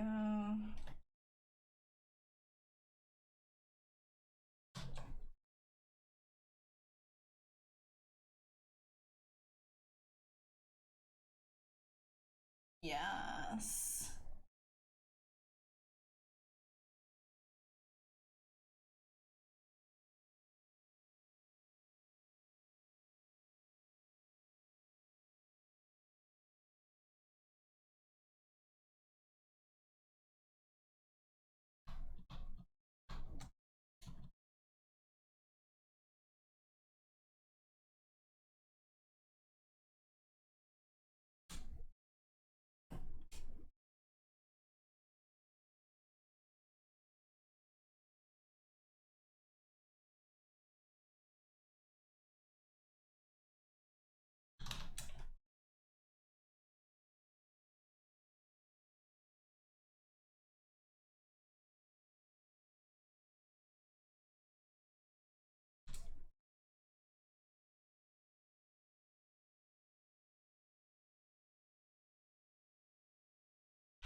Hey, Pools. Oh, thank you. I appreciate it. Do I hype butt? Do I have fix my my tablet bug? Yeah, it's not really my tablet bug. Honestly, it's more of me. Working with a Cintiq, does it get me more productive, quicker? It definitely gets me more immersed in my work. I still have to get used to it, right? Because I'm used to a an Intuos, but it definitely is improving my workflow. It's definitely keeping me more like hyper focused because it's like it's just I'm working right directly with it. It's very hands-on. So yeah, like in terms of that, like I love it. I love it so much. I just have to get used to it more. Is there a way to map 3D text to another subtool surface? 3D text to another subtool surface. I won't be able to answer that one. I'm sorry. You can always check out Z Classroom though, because maybe they have something on that. Maybe. Doing good. How are you, Fokker? Hello, Zulman. Waiting to see his head more nearest and see detail. Yeah, I'm definitely gonna get to that after the break, which I'm gonna take at 8 p.m., which is in 15 minutes. And then I'll be back for another 2 hours. Looking where you're working is way better. Yeah, it's crazy, the improvement. I just have to get used to it, right? 2 finger gloves makes it a lot easier and prevents unwanted touches. Yeah, mine is not a touch. I have just a 22 HD because screw touch when it comes to like tablets. I've even the Intuos Pro that I have, I was just like disabling touch as much as I could, disabling all the buttons. I was like, I don't want it. I just want pen, surface. That's it. That's all I want. Touch, but touch though. It's more just, so what I was having issues with the last stream, like I was talking about earlier, is when I would hold down the right click button on my pen and then remove it from the screen, the tablet wouldn't consider that right click to be a canceled action.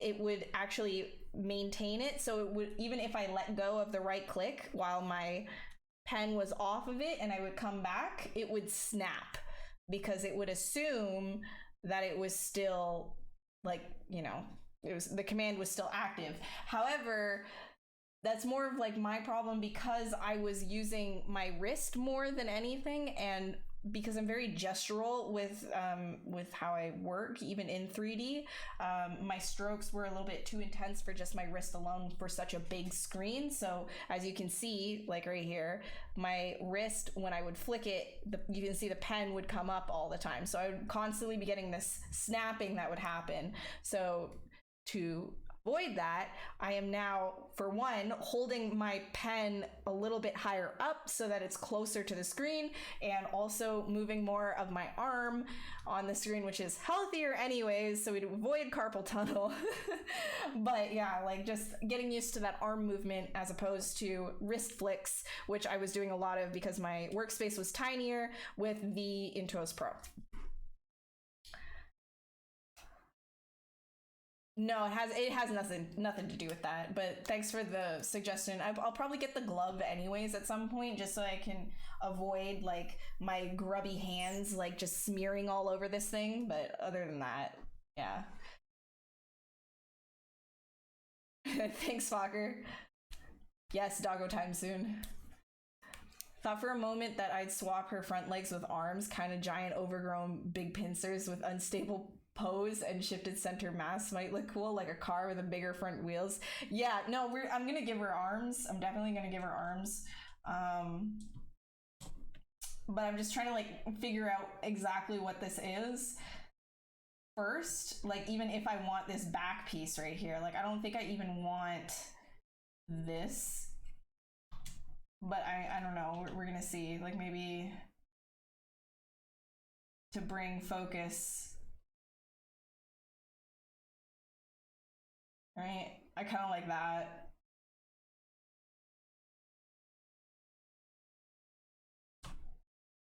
I don't know. There's like a lot of things in terms of design that will just keep changing because this is just, we're sketching on the fly. We're just kind of figuring out what it's going to be. So it will just keep changing.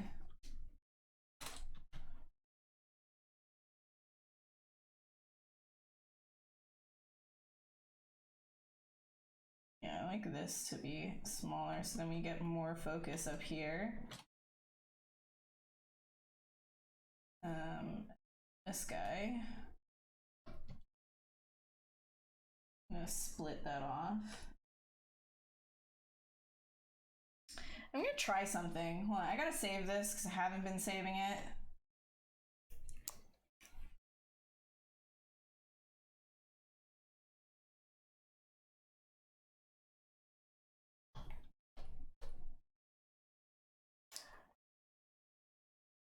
Oh, I'm glad it's fun. I'm glad, Pulse. Hey Fu, how are you? How are you doing?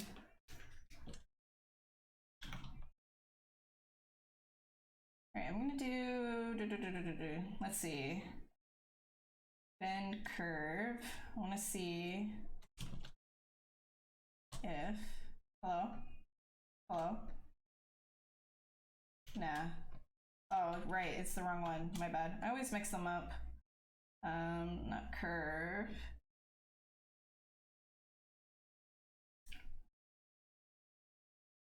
Try the bend arc. I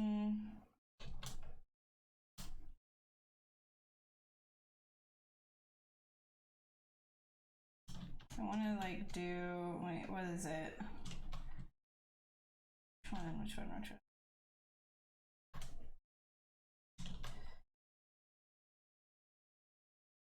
Like I wanted to do maybe something more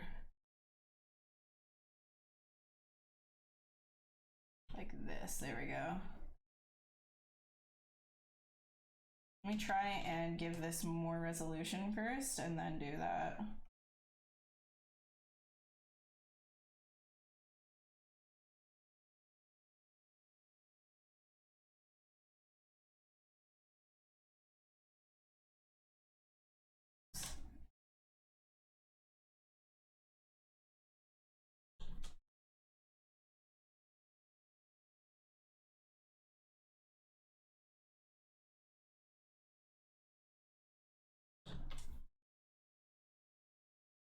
And then I'll just accept that.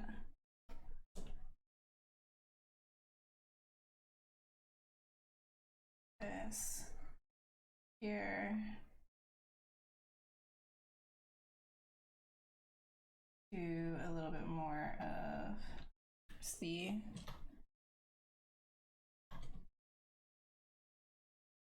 oh.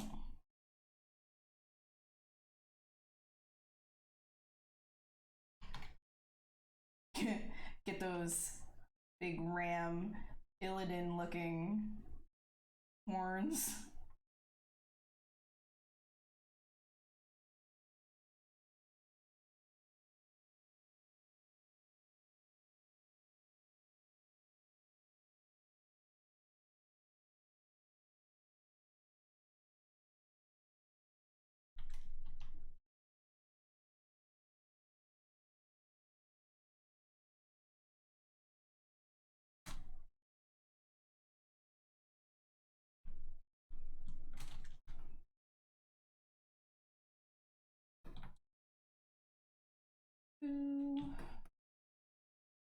Yeah.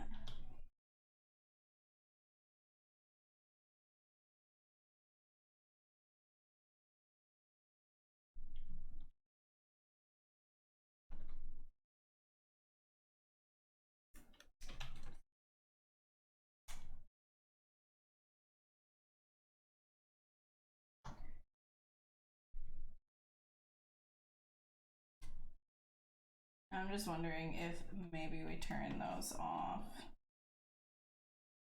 And then, yeah, we're gonna do this in turn. We're gonna do these as like arms instead. I don't like the tusk idea. Oops. Pull them further apart.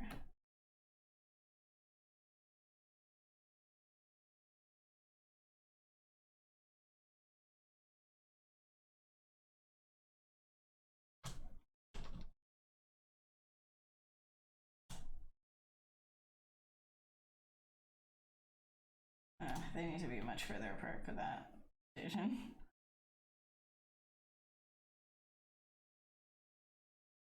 I'm not actually sure what we're listening to either. It's interesting.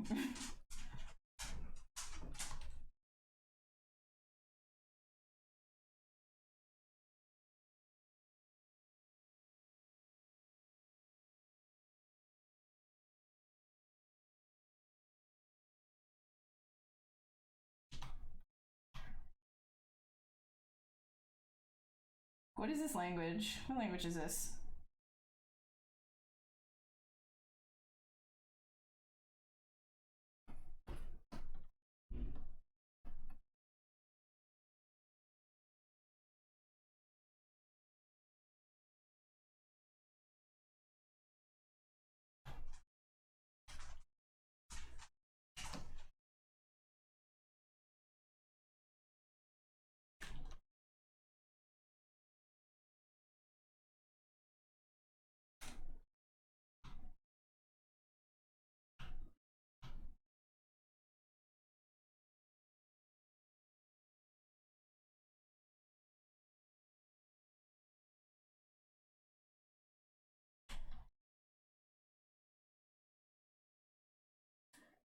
Yeah, I'm freelance. I'm a freelance artist.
Actually, let me do that. I want to maintain that here.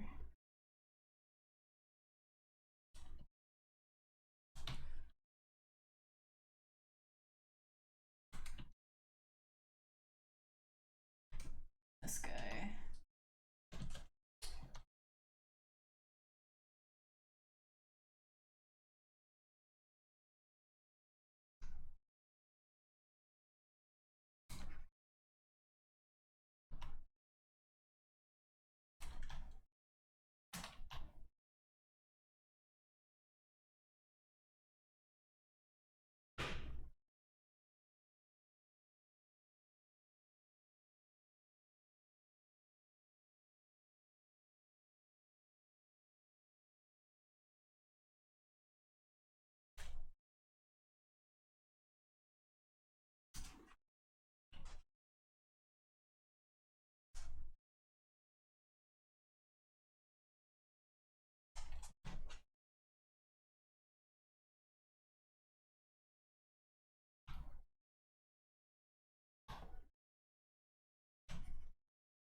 Not really a fan of that.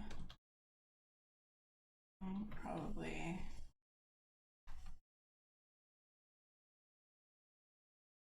This guy's up.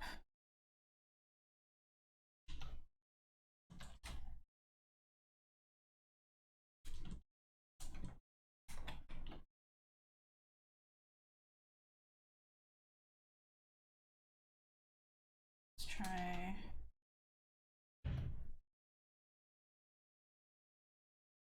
Yeah.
Hey, Andre.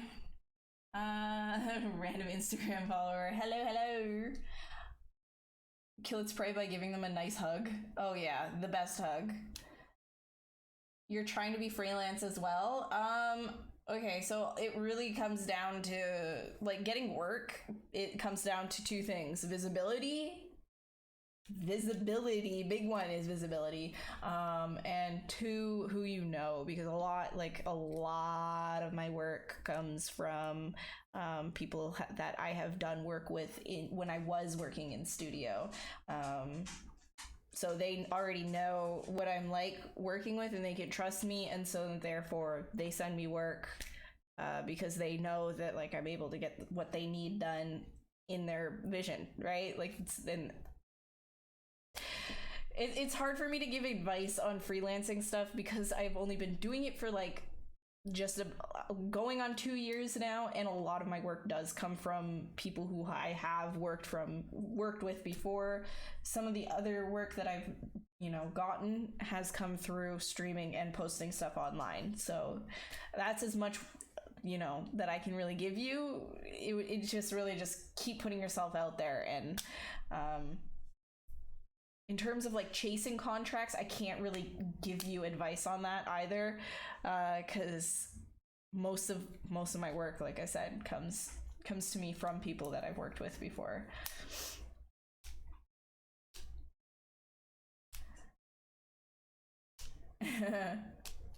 All right, I'm gonna put this guy right here.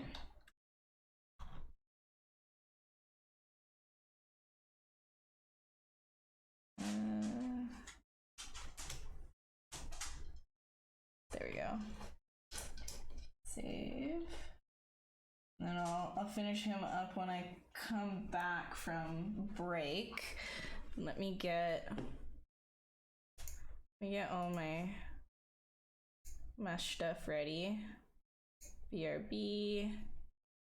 Here's my socials. Let me put my BRB text. There we go. All right, I'm gonna be back, and then we gonna be streaming for another 2 hours. Monty, come here. Over here. Yellow. Oh, there we go. There's the big boy. So yeah, I'm gonna be back in like 7 minutes, something like that. I don't know, about 5 minutes or so, and then I will keep going for another 2 hours. And this is Monty, the little noodle boy, the little noodle bear, my little noodle bear. Hi. No, thank you. He's so good at giving kisses. Hey, Monty, can I have a kiss? Can I kiss? Oh, thank you. Yes. Oh, keep kissing. Lots of kisses. So much kisses. Blah, blah, blah, blah. All right. Okay. You had doggy time. I just wanted to show you off to the stream. I hope you're not mad at me. You're never mad when you get cuddles, though, so. Boop, boop, boop, boop, boop, boop, boop, boop. Wait, can you boop? Yes! I love that one. He comes running to it too.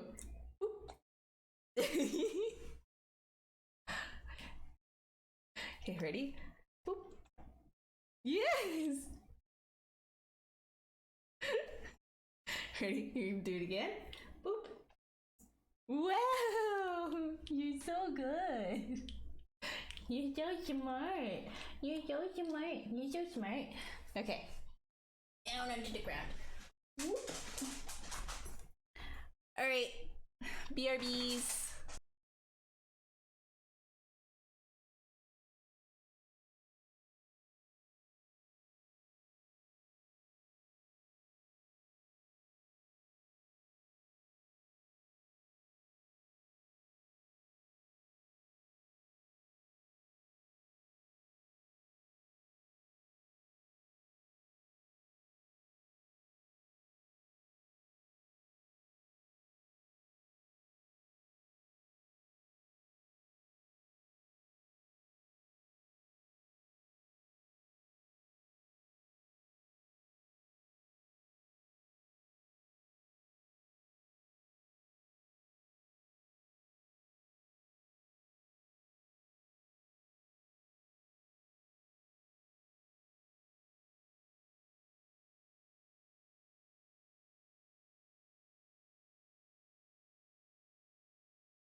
Hello, child. You want to come back up here? You want to come and say hi again? Oh my god, okay. Alright. Oh, careful your head. There you go. There you go. Yeah. You can see how bad he wants hugs, dude. This dog. This boy. It is a comfy IKEA discount chair, and I love it. You didn't miss Monty time. You get Monty time now. We get double Monty time because I am back. And Monty wants hugs. He demands the hugs.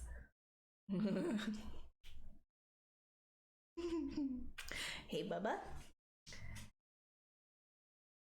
Wow, you're so good. That's like the one trick I can do with him when I'm holding him. And whoop. Good boy. It's like the only thing I don't even know. Wait, can you high five? High five. High five. You're so funny. Okay, ready? High five. High five. High five. Come on. High five. Yeah. With your stubby little hands. Can I have kisses? Kisses. Give me a kiss. Give me a kiss. Kiss. Kiss. Kiss, kiss, kiss. Okay. Alright. I'm gonna go back to work.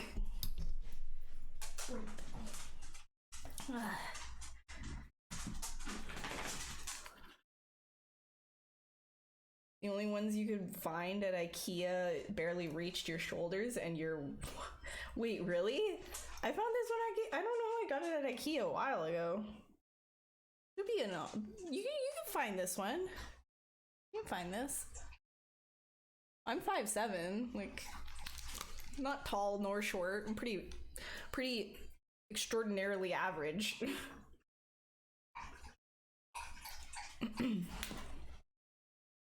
Yeah, he's a big boy. He is a very big boy. And I love him. Alright. We're gonna get back to this.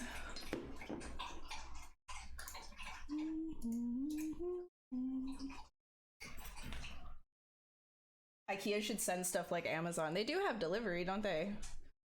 I've used their delivery before. It's kind of expensive. It's a full tea. Hi, Bear. Hello again, Bear. Alright, so...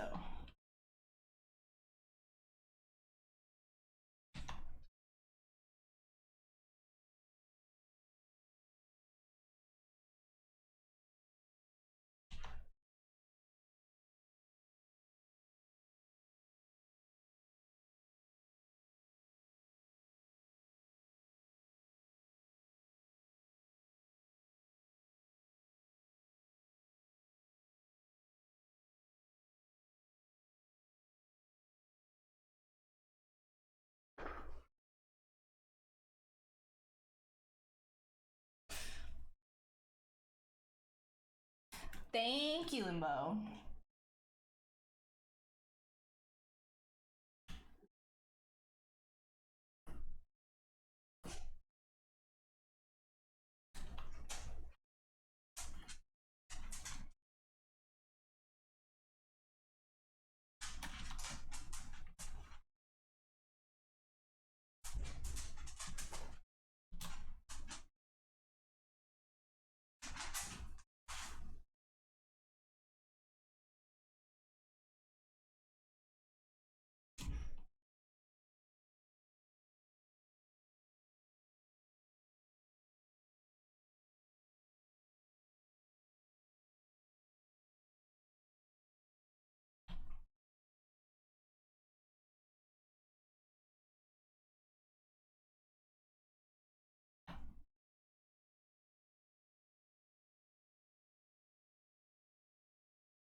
Acting like you went somewhere. Yeah.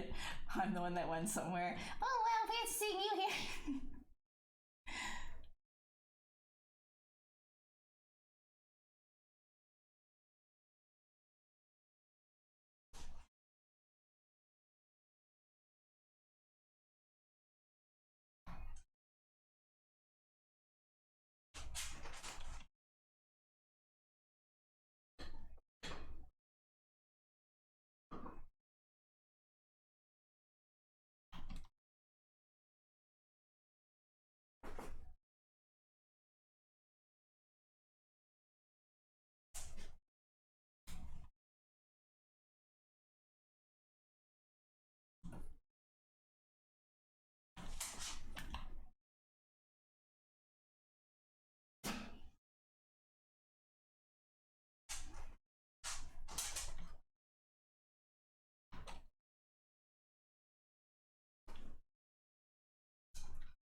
Oh god, I can't really like choose one specific artist, honestly.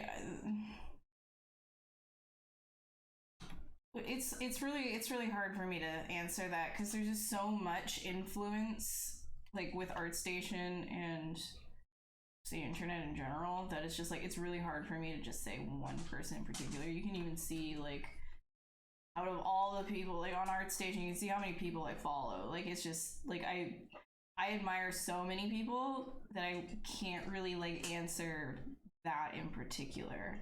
So if you notice that there's like hints of, one artist that you follow in the work that I do, it's probably because subconsciously I picked up on their work at some point, right? But I can't like just pick it out, you know? Like verbally, I can't really like say who is influencing my work.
Hmm.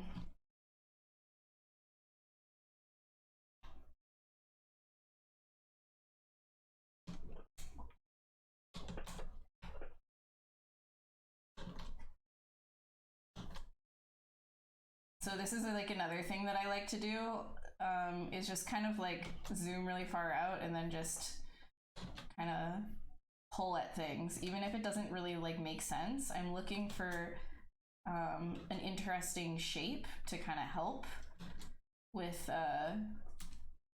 help with balance.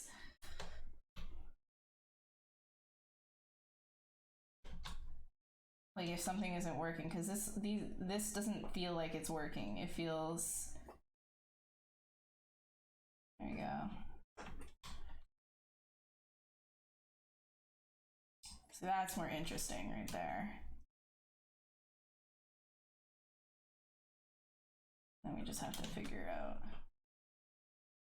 how that actually works.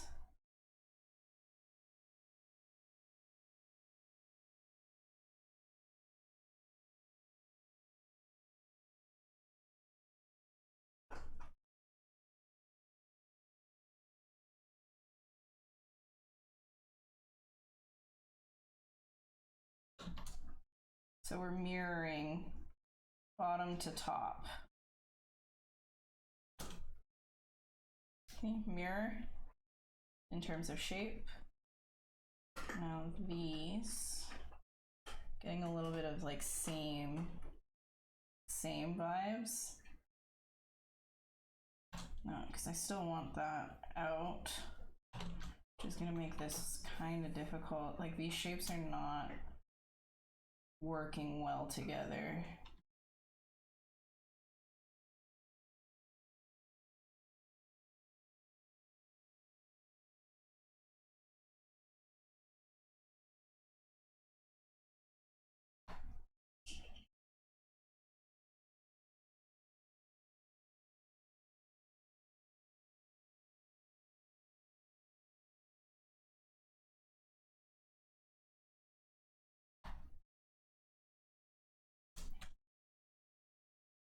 I think what this is gonna be is just housing rather than actual wings. Straight. Some straights to counterbalance rather.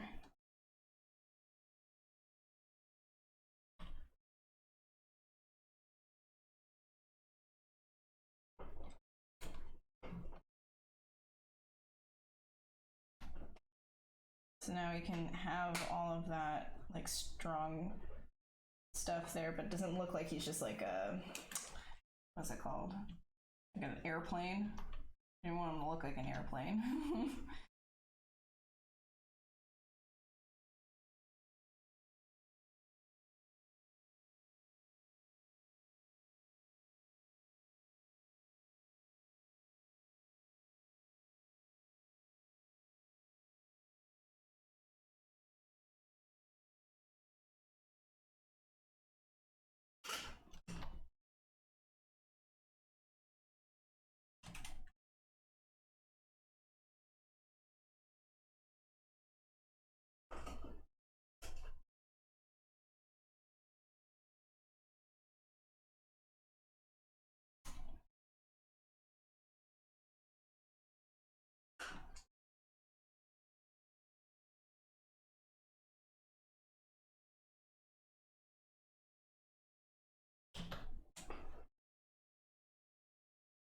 Oh, this guy, chunk this up.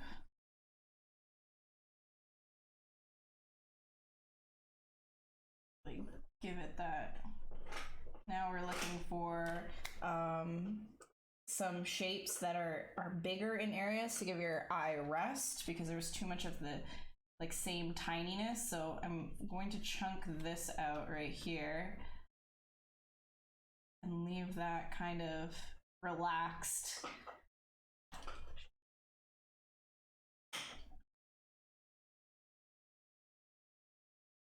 And then do the same thing here.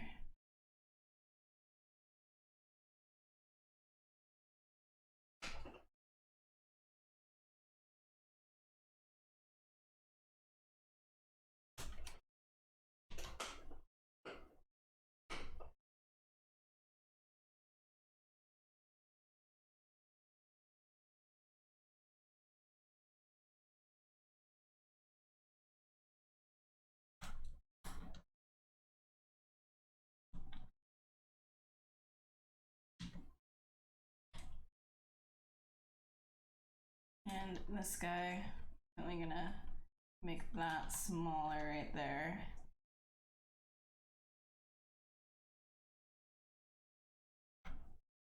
This one doesn't have to point outwards. Actually help if these are straight. Point directly up to the face. So we're kind of bringing everything upwards. And I'm going to Dynamesh this in a second because we're starting to get in the ugly territory here. Too stretchy. Probably Dynameshing soon. Go. This one, we want it to go up, or is it down? Yeah, we want this to go up. There we go. Oh, that. A mirror. I love that. Oop.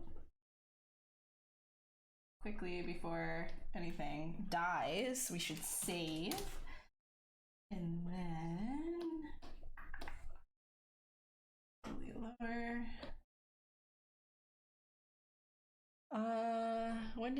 I don't know. They made it a little while ago, maybe a couple months ago. I didn't even know that they had Mixer until the last stream that I did.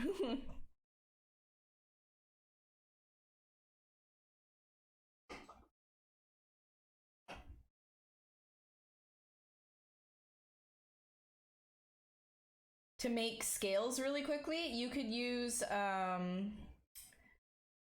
what's it called? You could use oh man, what are they called again? The VDM brushes, yes. So in like these chisel stuff, there's chisel creature. You could do like, you could make your own VDM, or you could like use the ones that are already here. So there are some like scales and stuff, and you can just kind of like drag them out.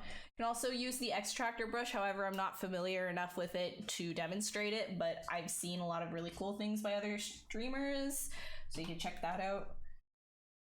Hey Alex, how are you? Nikola Tesla. All right, good night. Happy holidays to you too. Happy whatever. Have I participated in contests? I did a few of the ArtStation challenges, but like past that, not really. No. The Instagram art community is pretty iffy based on the art that gets noticed more when it's realistic versus stylized, with realism not getting as much attraction as it should. Do you think Instagram promoting doesn't work as much anymore, or is it just the way the post is packaged? Okay. I'm like weird about social media in general. It's not just you. There is something weird about it. I wouldn't necessarily say like realism versus stylized. There's like a difference in terms of like what's going to get favored more. I think subject matter is more important. So if you have a titty girl, you're going to get noticed more on whatever platform you're on. So if you want, so the formula really is for people to care about your artwork, the general public to care about your artwork, is do fan art and draw sexy girls. That's really it, right? And then everything else that you post after that actually has meaning. I'm kidding. There, you can have meaning behind like, you know, pretty girls as well, but it's just I find that, you know, Instagram, people are looking for things that are pleasant to look at, right? And things that they really like already. So if it is fan art and you have the hashtags for fan art based stuff, then people are going to be looking for that. People are always looking up hot girls as well, right? Everybody wants to look at pretty girls. Who doesn't like boobs? So it's just kind of like one of those things. And a lot of stylized art is girls. So I think that's where you might be seeing that that difference. Like you might be seeing more traction based on stylized stuff because a lot of it is like, you know, either fan art or pretty girls. So when it comes to posting your art, if you want to get noticed and you want to take advantage of the algorithms, then you're going to want to use like fan art hashtags and do like, you know, more aesthetically pleasing looking, like, to, you know, things that people are looking for. So they're looking for girls. Everybody's always looking up girls, right? Everybody wants it. What's popular? Star Wars. Everybody wants Star Wars, right? Everybody's doing Baby Yodas, right? So it's just, you if you want that, that's what you should look to do. But in terms of like promotion and stuff like that on Instagram and Facebook, like the paid promotions, I haven't used it, but I've heard from a lot of people that it's really not worth it. Just because of how much money you spend just for a couple of extra followers, and a lot of them it's just like, now I don't really know how it works exactly, but on Instagram I've found that like while I'm scrolling, there's like a lot of people in there that I haven't followed, and I have to go to their profile and unfollow them. And I think that's kind of part of the Instagram like paid promotion thing. Like if you're paying for people to follow your profile, like Instagram just takes random profiles and makes them follow you, and so then you're forced in their feed. I'm not 100% sure of that. I've just noticed that there's like a lot of like random stuff that I like, people that I haven't followed before, like I'm just following them for some reason. So I don't know if that's like a thing. Social media is weird. If I were you, I'd try not to stress so much about it, because there's not like, it's always changing too. Like there's not like a science to it or anything. Like people are constantly updating like the algorithms of like, you know, what gets put into other people's feeds and all that. So I just feel like instead of wasting your energy on that, just do stuff that you like to do and just put it online, and try and think of hashtags that would be relevant. Like what would you look up if you were searching, right? Like on Twitter, like what would you look up in Twitter? What would you look up on Instagram? Use that, right? Like don't just put like random things like oh god, I don't even know. Like if you drew a dog, don't put like, I guess, whiskers, because who's looking up whiskers? You know what I mean? I don't know.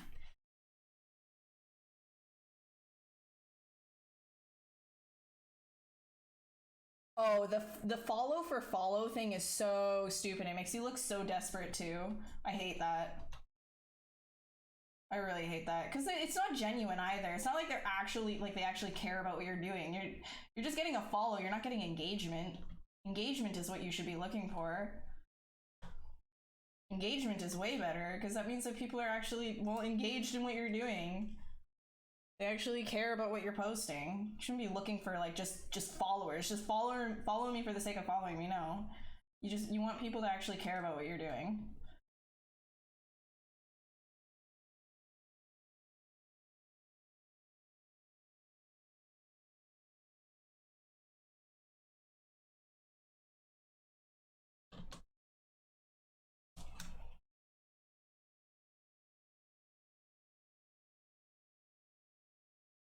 Hot, hot girls.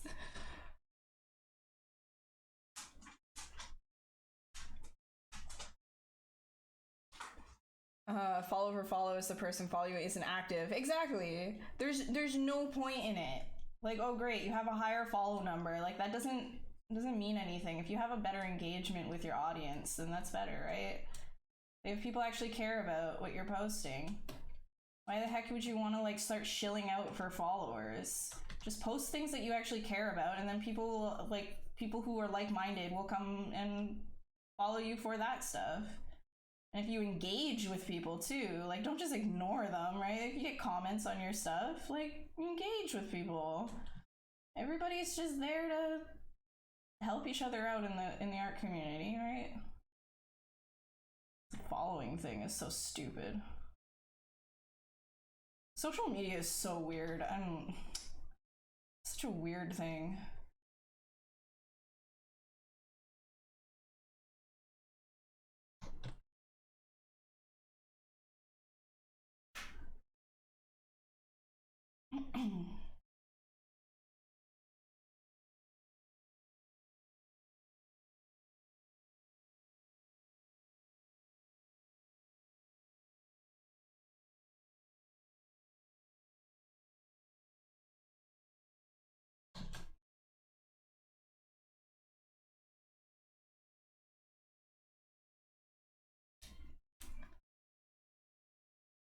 Yeah, that's why you don't social media. I don't blame you, honestly. I don't blame you. I don't like what a lot of social media is, but I like the fact that I get to talk to people like other artists and follow like-minded people and just kind of envelop myself in a community that is really positive and things like that. In that sense, I love social media. I love posting things that maybe I wasn't so confident about, right? Like, and I need a little bit of a confidence boost. I put it on Twitter and then like it gets like a couple of likes and I'm like, okay, so some people like it. Maybe I'm being too hard on myself, right? I still need to improve and stuff, but it can be like a positive thing too, right? So, because I beat up on myself so bad. Like on Twitter, the other night I posted anxiety kiwi. It was literally me like rage drawing a kiwi. Because I was so upset with myself that I couldn't draw something that I was trying to draw, that I just did that. And that made me feel better. I don't know. It's just something stupid, right?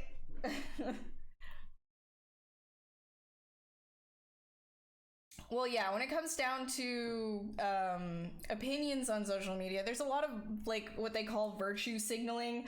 Not a fan. Not a fan. Not a fan. There's a lot of problems in this world, and everybody like preaching to one another doesn't help stuff, right? Conversations help, but a lot of the time it turns into preaching. Not a fan of that. I like the art community though. For the most part, there is a little bit of preachiness that does go on in the art community, and you know, some people with really large egos. There are some of those, but otherwise, like I think it's like out of all communities that I've seen, like the art community is incredibly positive and supportive to one another. So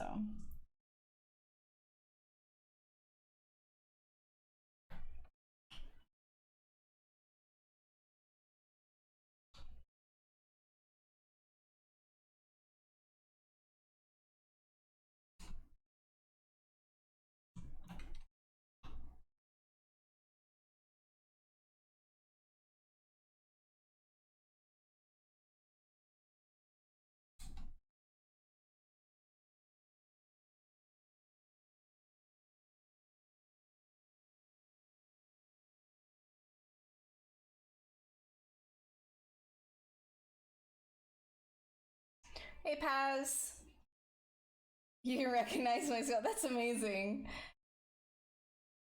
What is this double scar face? What do you mean? Your kiwi looks so upset. It was my raw emotions.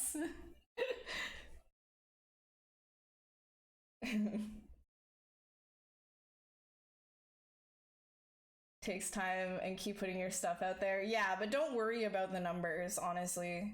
Try not to worry about the numbers, because you know, it really depends on the quality of people that you're when I say quality, I don't mean like, I don't mean that way, but like, let's say you're trying to be a freelancer and you're trying to be more visible. Well, if you're doing just fan art and you're reaching more of like a deviant art fan base, no shade, it's still, it's like, you know, it's still an audience, but it's a different audience than one that like maybe you are doing a lot of work that kind of appeals to an employer audience, in which case there would be like much fewer of, like, you'd get a lower number, right? But it would be a different kind of audience that you have that could actually lead to a higher income of work, right? So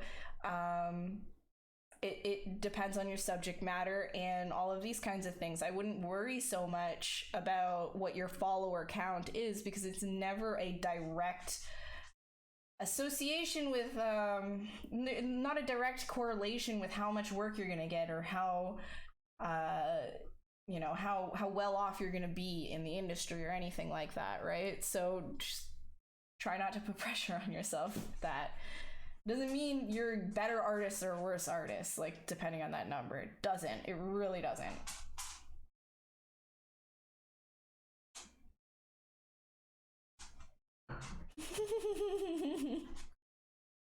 My eyebrow, yeah, it's been like that for a little while now.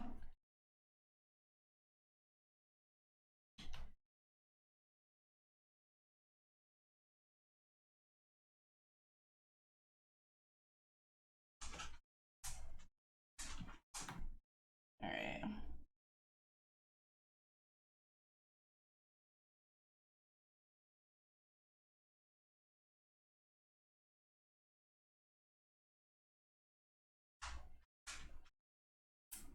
Let's do save.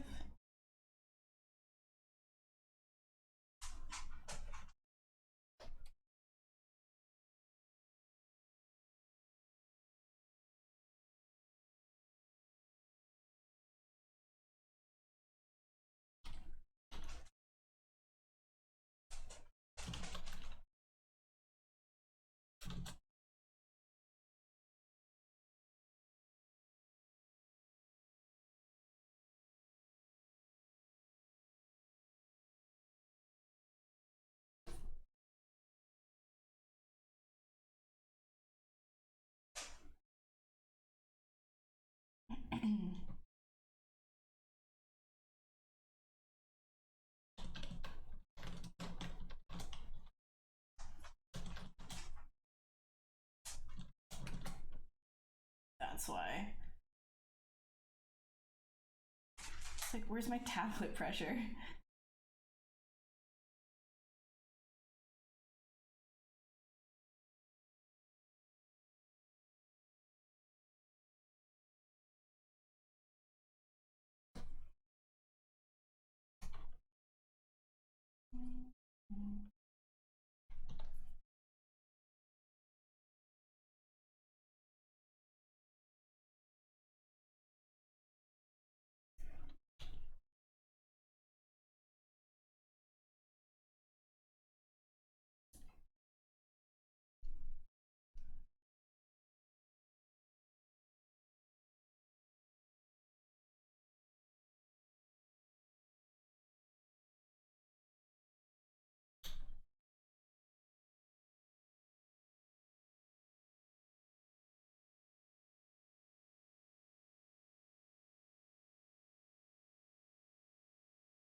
Hey, what's up? How you doing?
Oh, that's why. Move tool.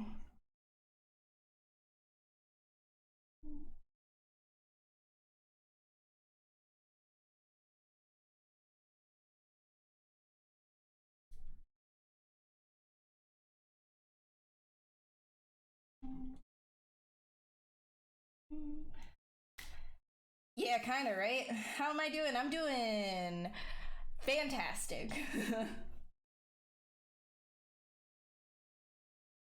Yeah, okay, reposting is like a really big problem on Twitter and Instagram. Instagram specifically, my art has been reposted a lot too, and nothing has been redirected to me. I've had people literally just take the exact same concept that I've made and call it their own as well, and it's just like, I mean, like it would be a lot different if they were making money off of it. Then I get like really mad, but it's just like, you know, credit the artist, right? Like, have a little bit of decency. We're all struggling.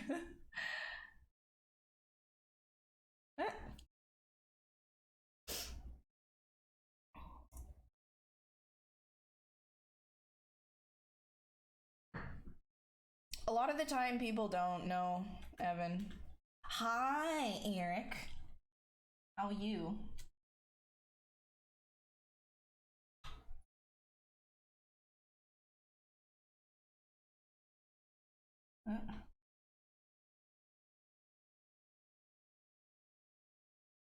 Actually, I already know how you are, Eric. Whoops. Okay, so if that's happening, so you see this, like, here's a trick. So if you ever have this happen to you with Dynamesh, this kind of like Swiss cheese, sort of like weird cheesecloth looking mesh, if you wanna fix that, just undo it, undo your Dynamesh, go down to the geometry tab into mesh integrity and check mesh integrity, and there's 16 faces with multiple references to the same vertex. So that's non-manifold, which means that we're going to have a lot of issues when Dynamesh tries to figure that out. In order to fix that, just click Fix Mesh. It will weld all of that internally wherever those issues are, and then watch this.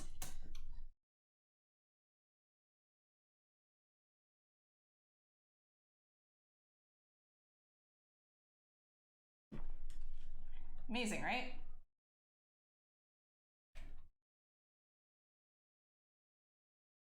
Yeah, I don't like watermarking my stuff though, but if I ever get more popular than I am now, it'll have to be a thing. Because yeah, that's like, it's like a pretty big issue is people don't credit the artist, especially when you start doing fan art, because then you get into more of like the general audience. So if you're doing fan art, you get people that are not exactly familiar with, like, you know, the etiquette of art posting and reposting.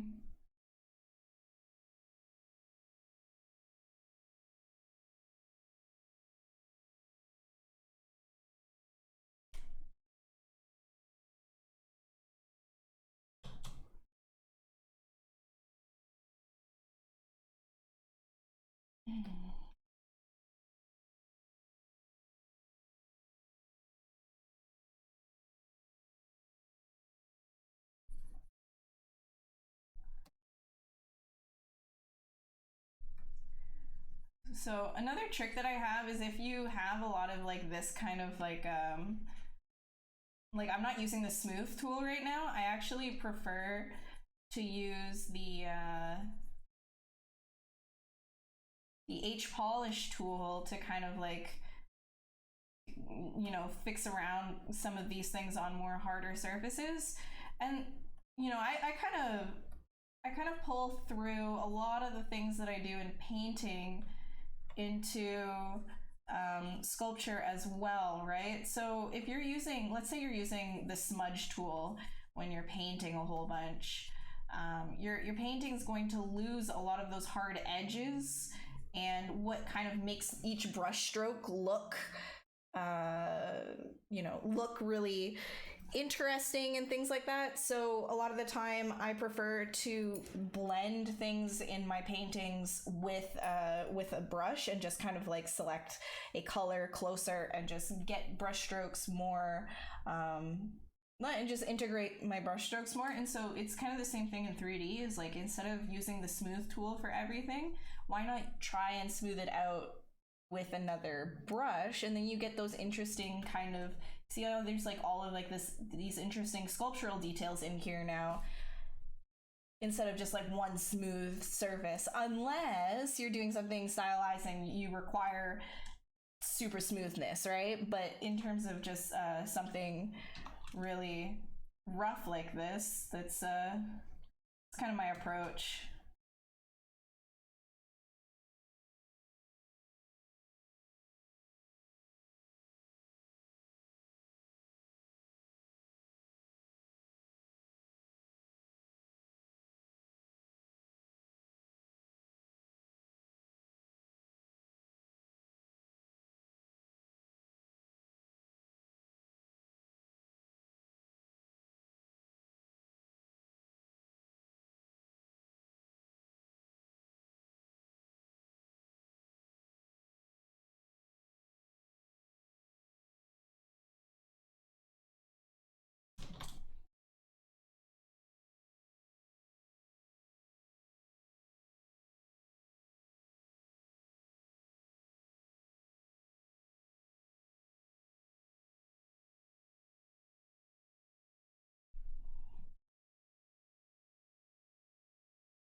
Hey, Limitless, how are you?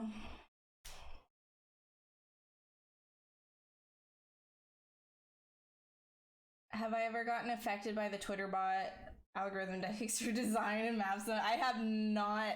I don't think so, but I've seen that, like, people were really going ham on that on Twitter. It was making me laugh pretty hard. It's all of those like really crappy designs that were actually getting picked up by the like rip-off bot and put on shirts on those sites. Oh my god, how funny. Like, when people were commenting, oh my god, I want this on a shirt, the bot would come and take that image and put it on a shirt to sell because people were commenting, I wish this was on a shirt.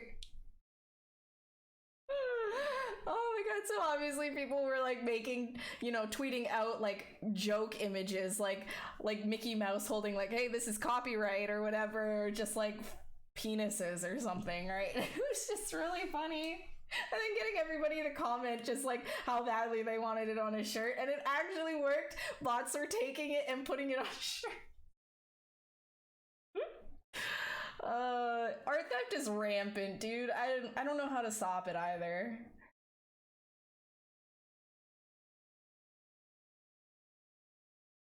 But do I sculpt creatures for games and stuff, or do you work with something else? So the creature stuff that I do, I've done creature stuff for VFX before, but like, but it's mostly like just conceptual creature stuff. Like, I don't particularly do like game meshes or anything like that. I mean, it would be really cool if I had the opportunity to, but so far it's just been, I've done some creature stuff for VFX. Most of it is just for Twitch and for fun. But most of my work comes from the animation industry, and I do stylized characters a lot of the time. So dip my toes in a lot of stuff, a lot of things.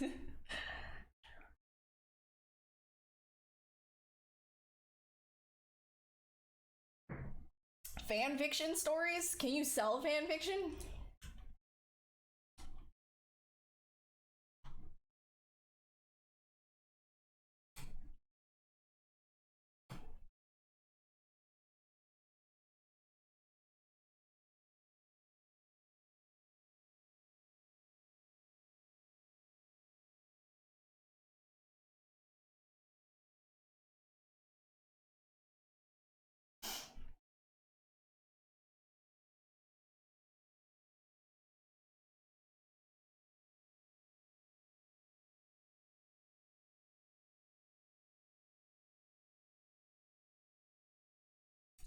I might have selected too high res.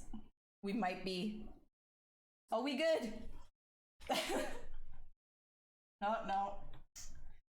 See, we're gonna see, you see all this stuff on the inside?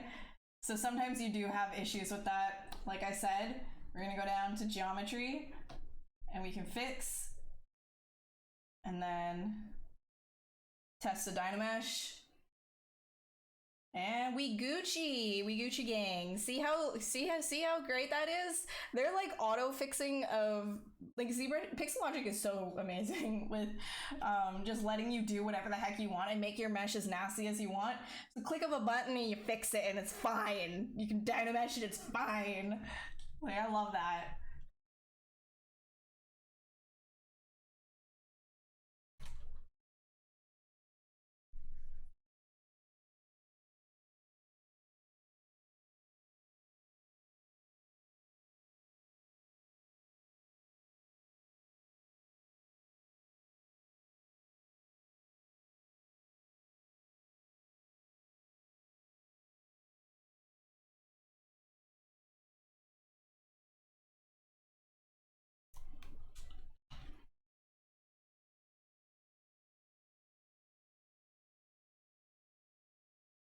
Hey Paz. Oh really? Dang. Yeah, I did not know that. I'm not aware of like, you know, the fanfic stealing world. That's kind of crazy. I guess yeah, like if you do good enough fan fiction, then the authors can even just take that, right? Because it's technically their property and they don't have to credit you, which is like insane.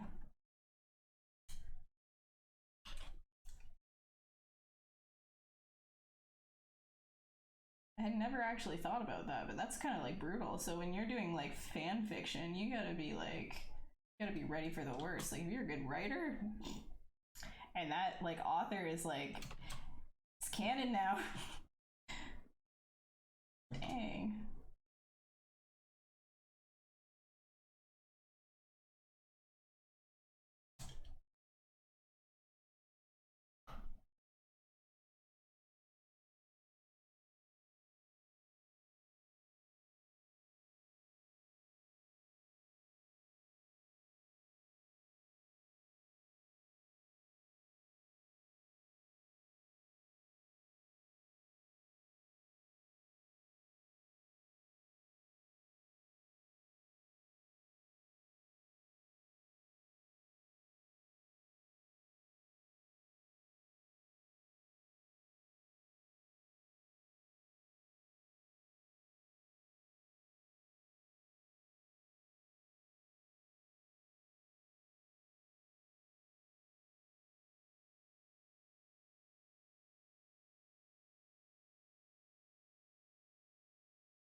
Oof.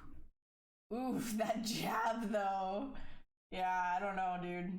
That's like that's intense. I've never put any thought into that. That's really insane.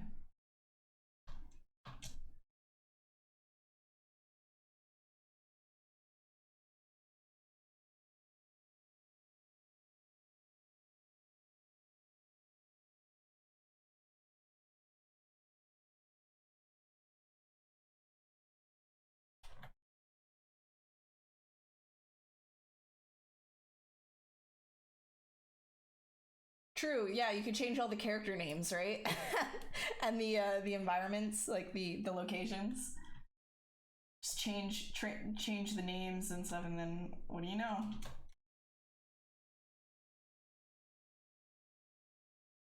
Yikes, though. But then, you know, on the author's point, like if it's original and you're just changing all that kind of stuff, it's like, then it's like a jab on the artist or author, the original author. So like, there's no, I feel like there's no really, man, that's like, that's tricky. That's oh, oof, I don't know, dude.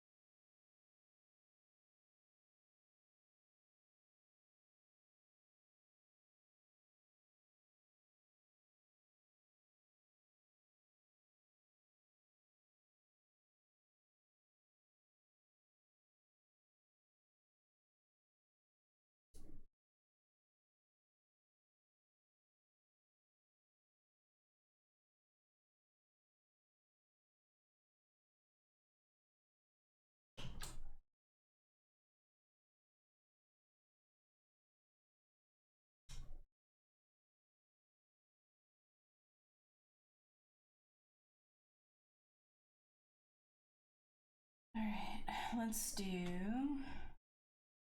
this one now, or maybe I'll do this one right now. Save. Bling.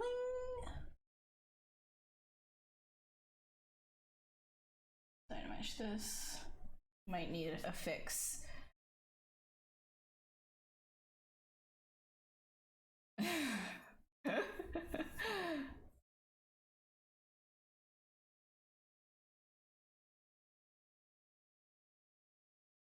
Dang. Okay. Well, yeah, I have no idea about any of this, so this is crazy to me.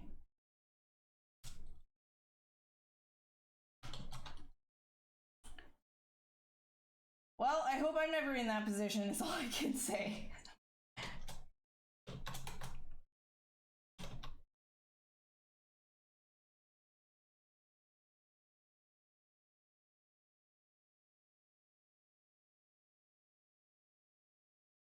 I guess like you guys read a lot.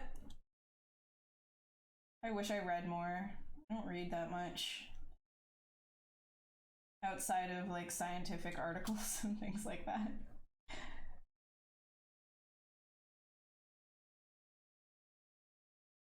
Physics magazine, you know what I'm talking about.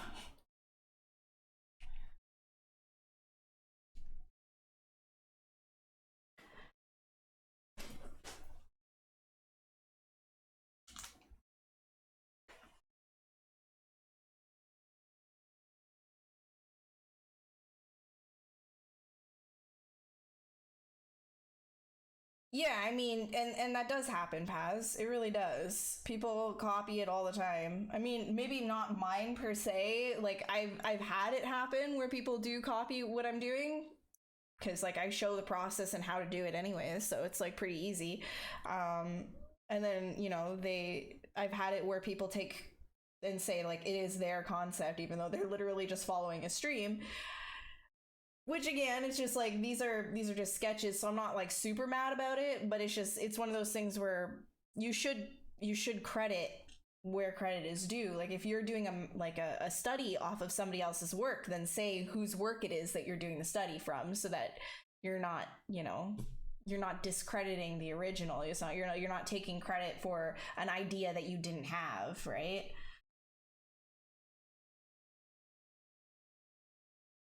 Mine now, yoink, literally.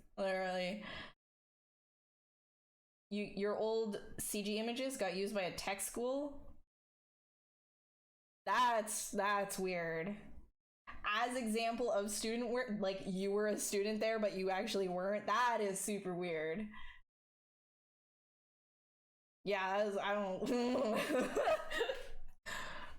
That's a sketchy school.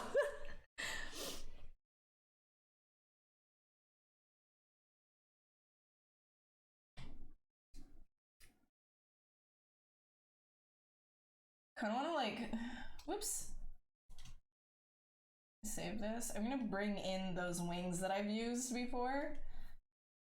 Kind of want to bring those in from the other bug that I've done. Can I load? Hello? Load? There we go. Can't remember which one it is though. Hold on, let me look.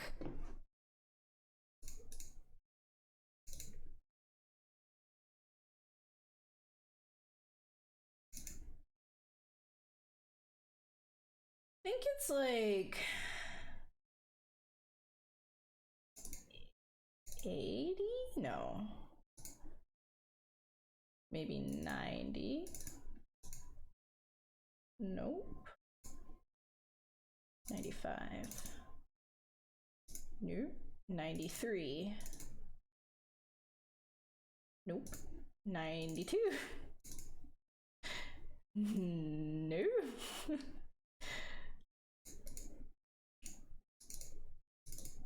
I need to like actually name these properly. This is ridiculous.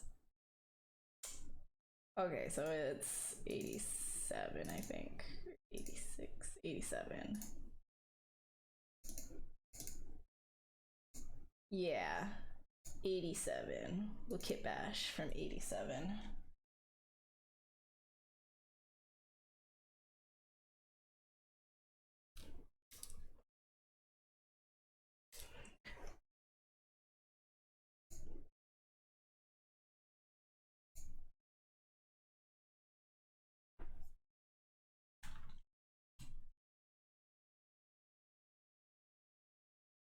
There you go. Grab these guys.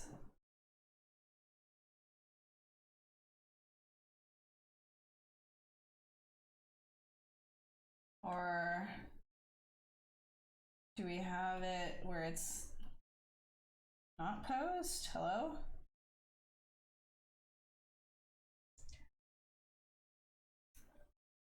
There we go.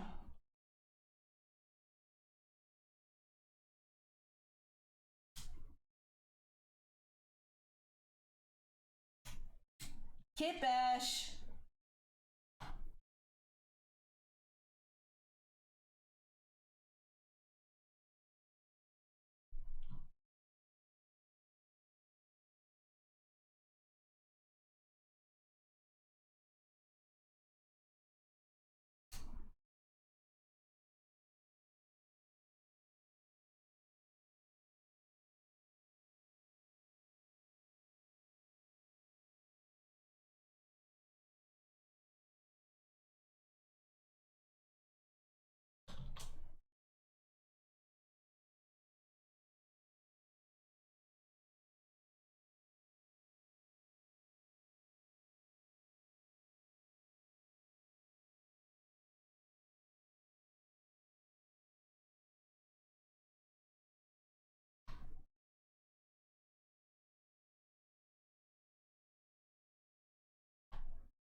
Concept arting is hella fun, dude. Whoop.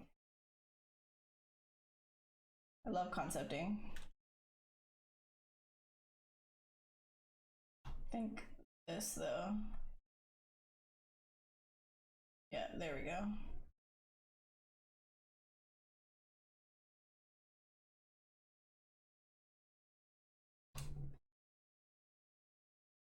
And this guy.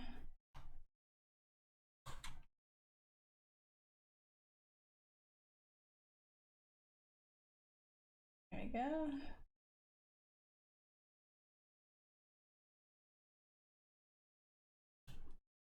This one.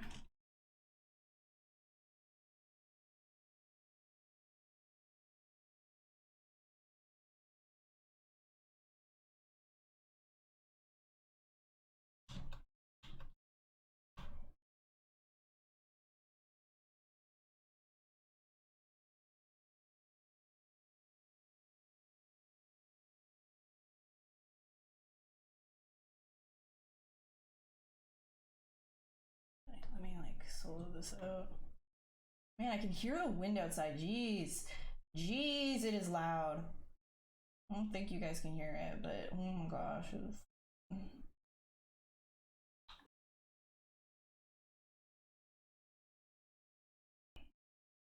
Okay.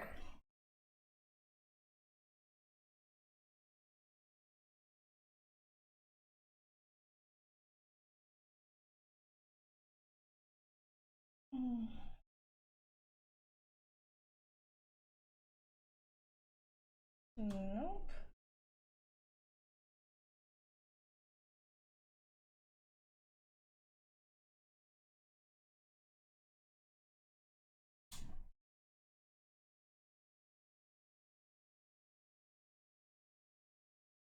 Will it?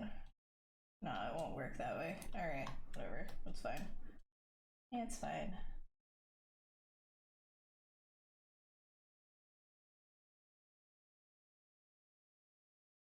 I wanted to try that. It didn't work. Womp womp.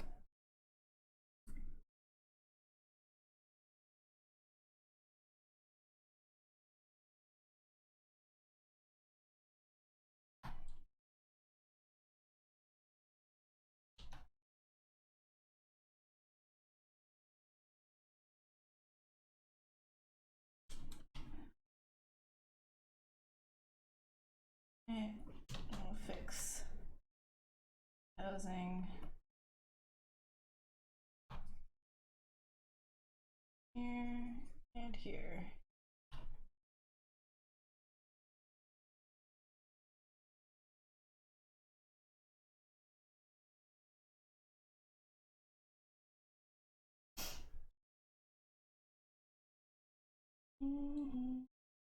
So now we're getting more balance, right? Like that's what I was looking for, is getting like a little bit more balance into this thing.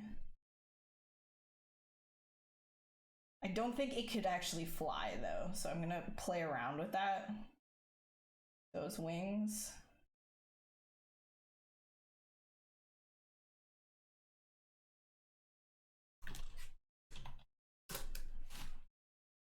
And where's this guy?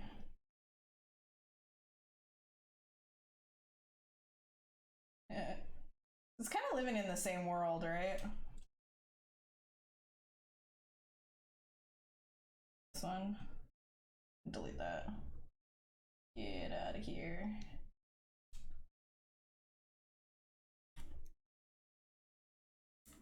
Throw it into Mixamo. Oh my god.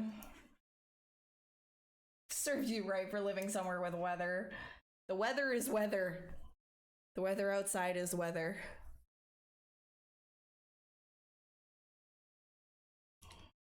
Elegancy? Oh my gosh. Yeah, I guess like the curves give it that elegant vibe, right? But it's not, I feel like it isn't actually elegant.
want that? No.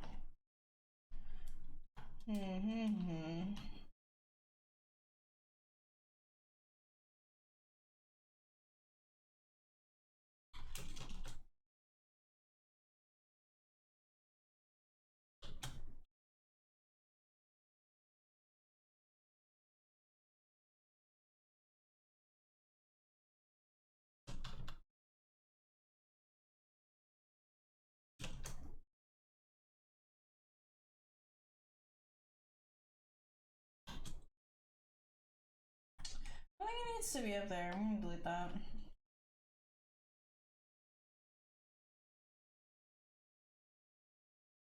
I think these guys just need to be bigger.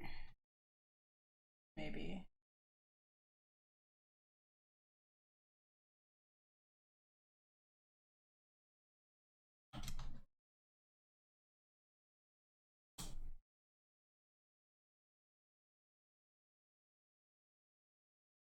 Yeah.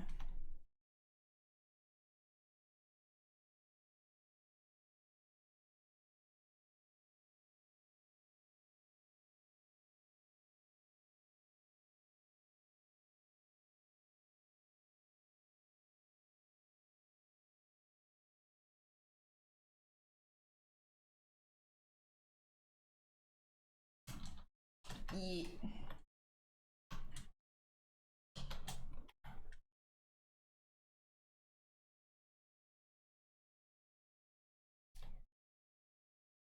No candle.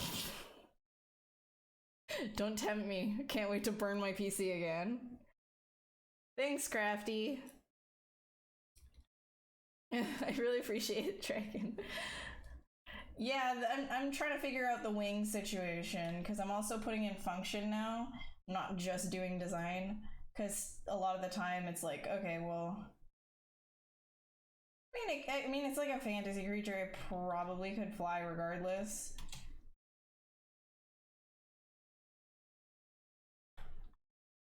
Just trying to make it, like, somewhat believable.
Oh, interesting. Alright. Fix that up. Yeah.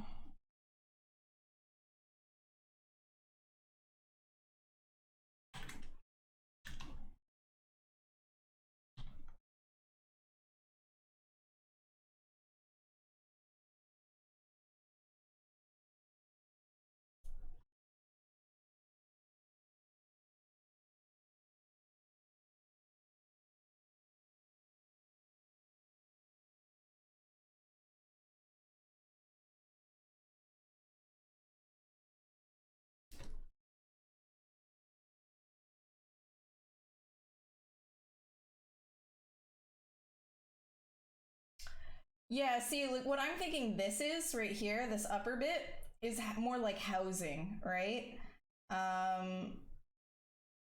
So it really wouldn't, it would just be a carapace, it wouldn't really be weighted.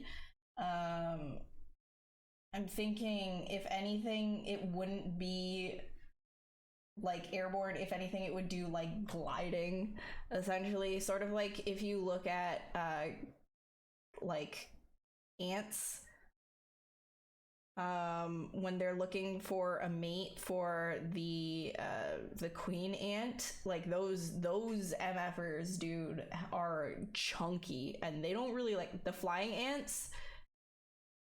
Like some of them just like, it just doesn't make like. Let me try and find. Whoop! Why are we paused? We don't want to pause. Play.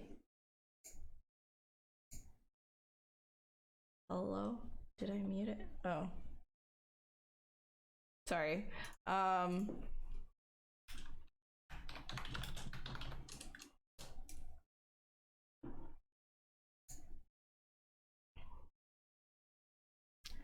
Where is some of these, like the chunky MFers? Some of them have massive wings and it's like, oh wow, crazy. But some of them have like the tiniest looking things and it doesn't look like they can actually fly, but they do somehow. I'm trying to find like the king? I don't know.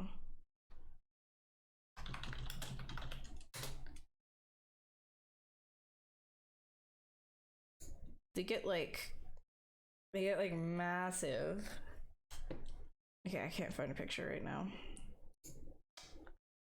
And what happens is like it's cool. I watched a little documentary thing on them too, where they start like coming, like, you know, when they need to do their mating thing with the queen, is they start to walk towards it and they know that they can't fit because they're so thick.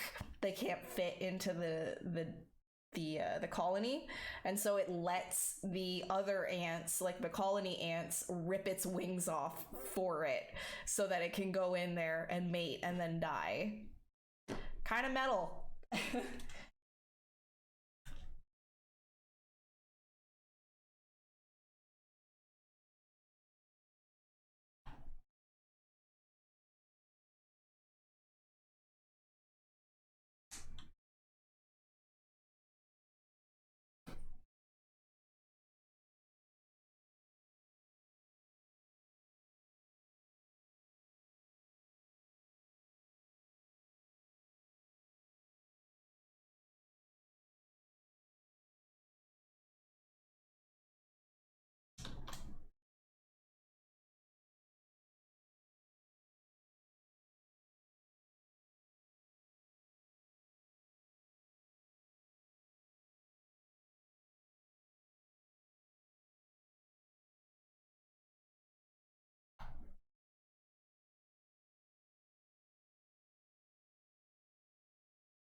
Anyways.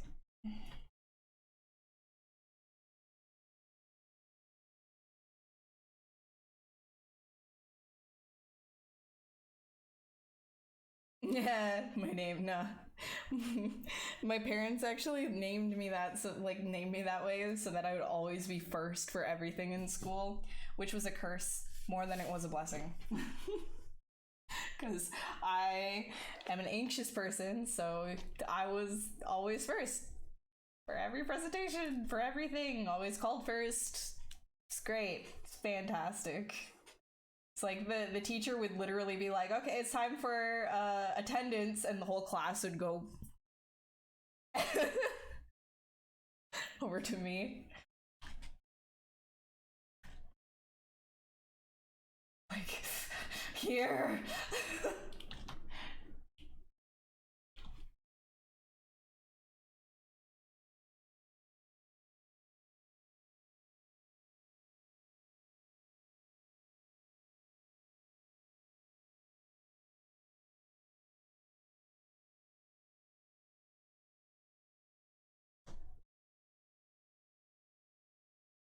Is the stream ending? No, we have 30 minutes left.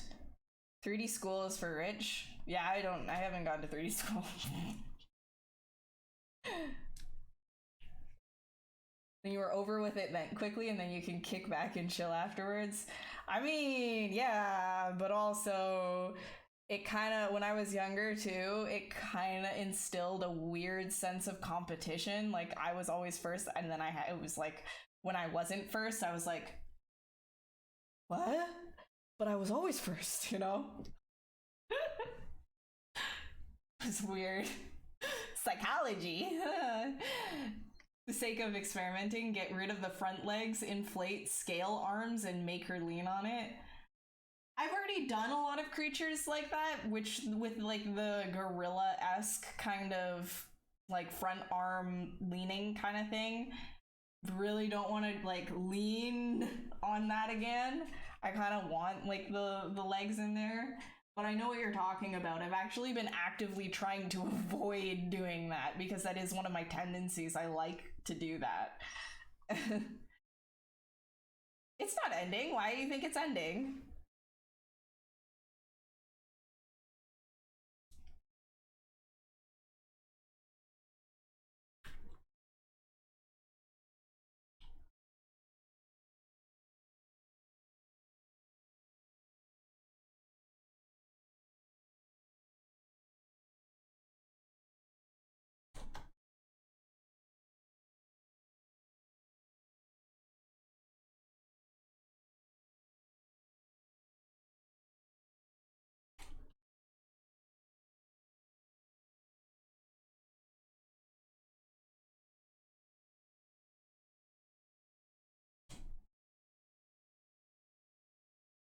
Think of anything, I need to work on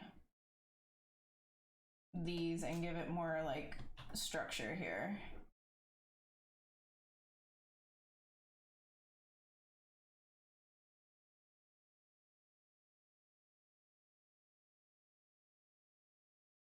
I could do like a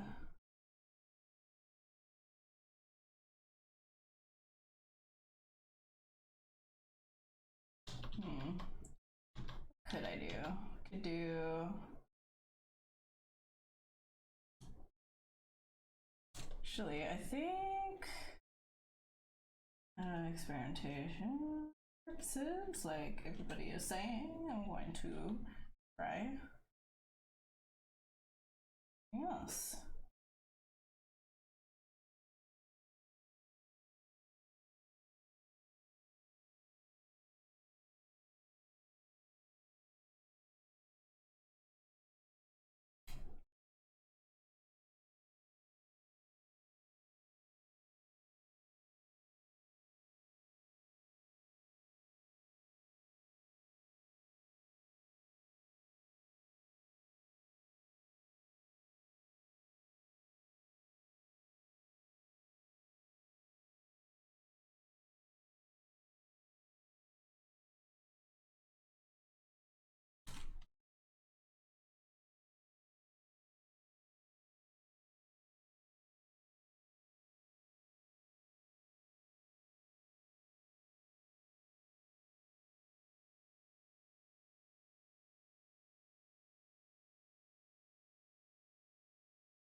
Nope, don't like it.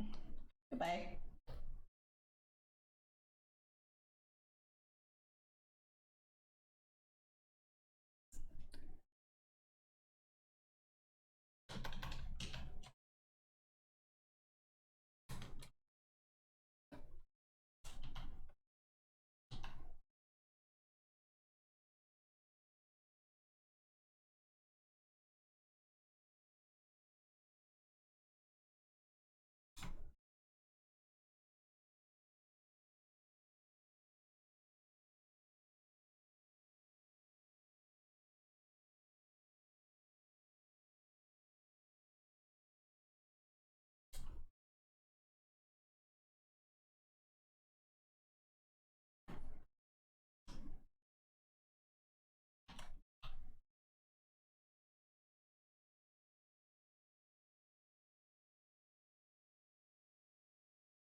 Night, Scott. Thanks for hanging out.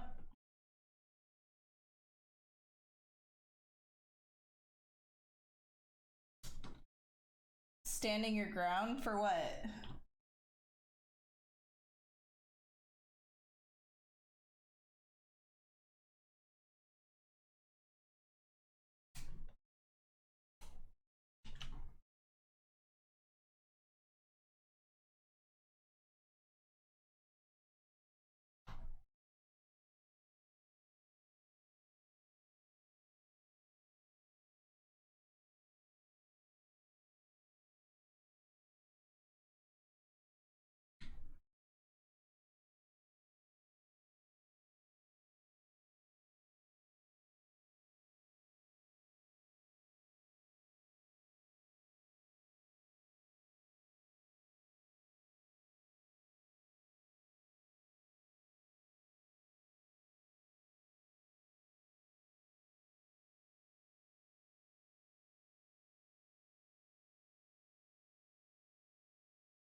When I do concept art for a pipeline, do you consider the other phases like rigging or yeah, oh, absolutely.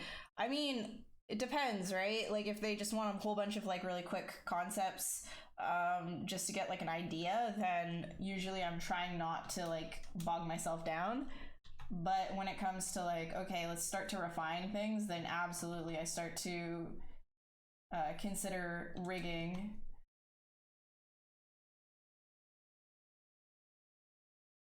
But I also ask what they're, you know, what the riggers that I would be working with, like, what are they more comfortable with, you know, like, what can they do and what can't they do? And as a concept artist, and even just like a character artist, you always want to like push the stuff that you're doing to like the absolute limit, you know what I mean? Like, it's never just like super straightforward where you're just like, okay, well, I can just kind of like leave this stiff. Like, you always want to like push things. So you ask like, okay, what are you comfortable with to the rigger? And they'll usually tell you what you can and can't do. And then you design based on that.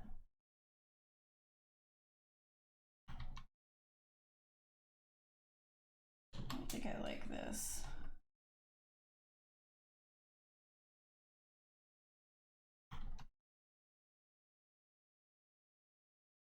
Do you like that thing? No, I don't think I like it.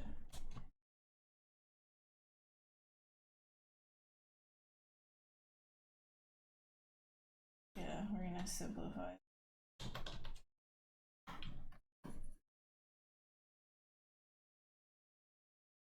And try something else with that. Think down. What time is it? 15 more minutes. Ugh. I'm already redoing the back legs.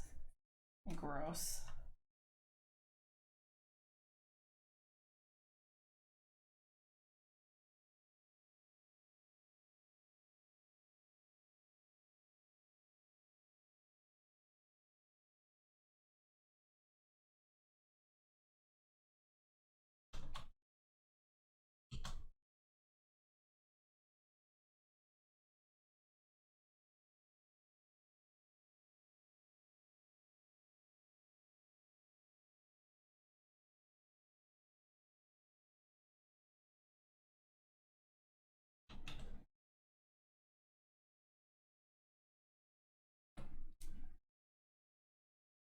Ugh.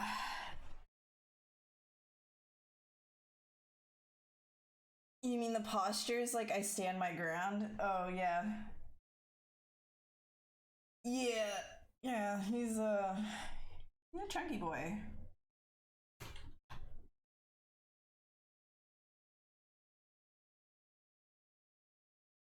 Oh man, I am hungry.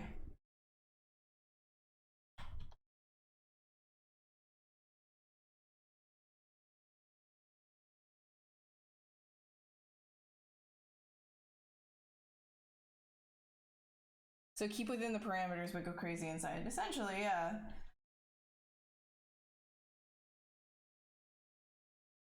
And that's kind of the same with like, you know, how I like to design in general too. So you see, like, you know, what we're doing is you look at the silhouette, right? There's overall like a couple of pretty big shapes, and then within those shapes I like to just go like mad crazy. So we've got our main, essentially, like you said, parameters, and then within that you just go to town.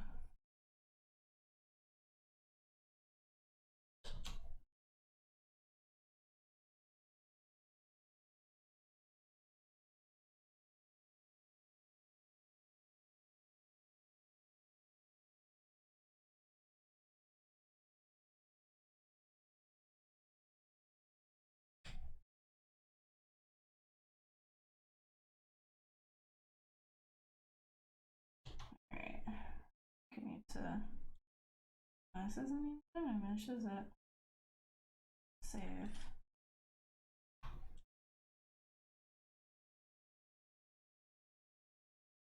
Time to jump into ZBrush. Yeah! Do it!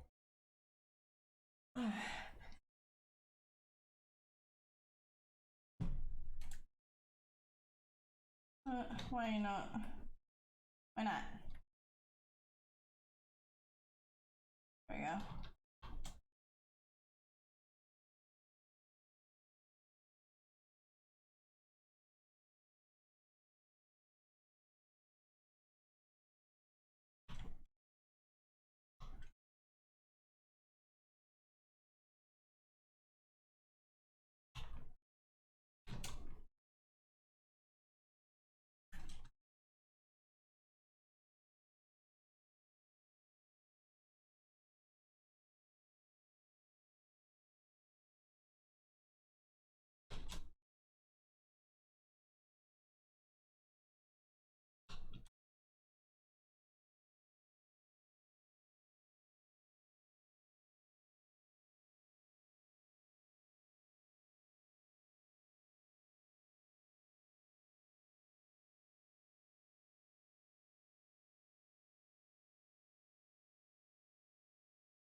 Hey,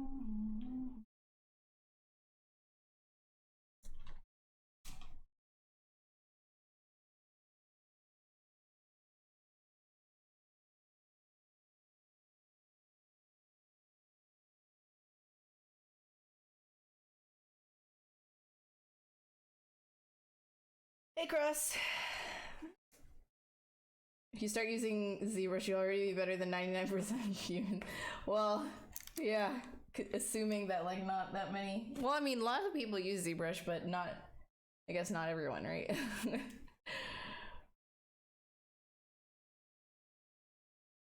Yeah, I mean, I'm usually on for 4 hours. I might go a little longer. We'll see. Is there anybody after me? You model things that have to be printed 3D at the moment, which model of the film again is less constrained to feel. Oh yeah. Yeah, if you're doing stuff for print, it is very restrictive. I agree. Let me see. Is there anybody like right after me?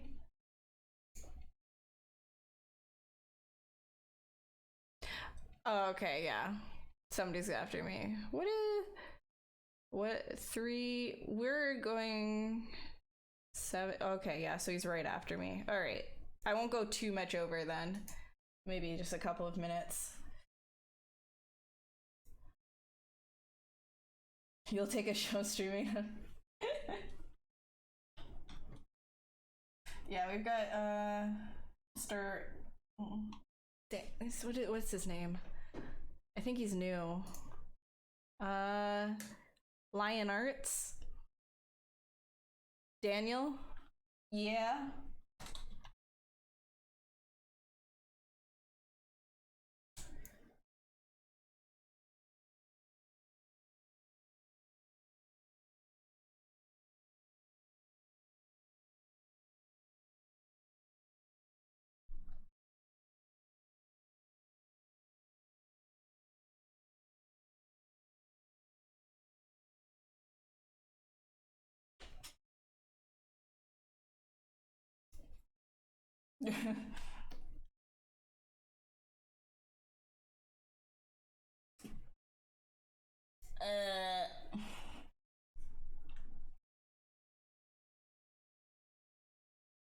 Alright.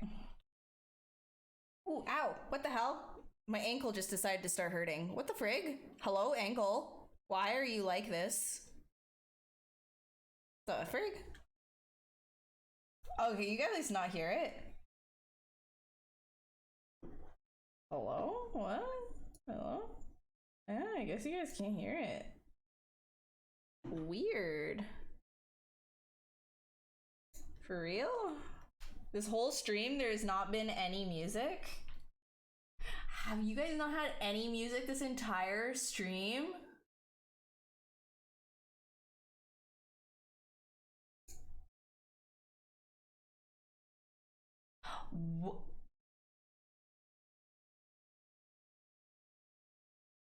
Serious? Oh. Yeah, I always listen to music during streams. This is so... I would have been listening to something else and... Oh man, hold on. What?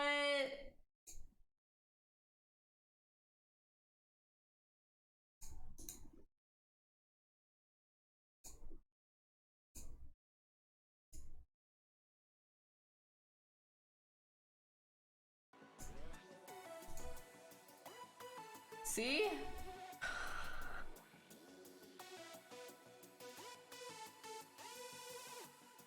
Not chill anymore.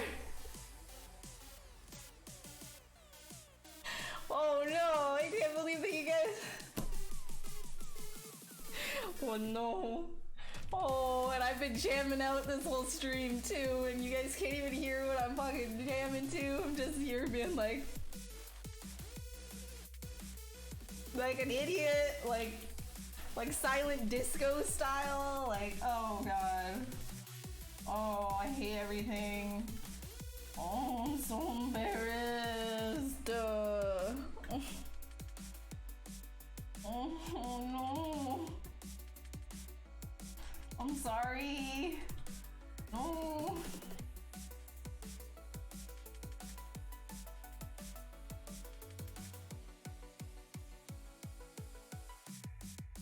rage, so it was a trip. I was just looking like an idiot over here. Oh. Why am I like this? Why am I so stupid?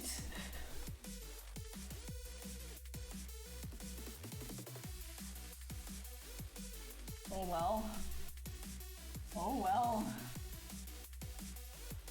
I would have listened to copyright music if I knew you guys weren't listening to the music with me. Now I've been listening to like this no copyright music this entire time, and no one's been listening with me. No. Oh my god, the pain. Why? Life, why? Why do you forsake me?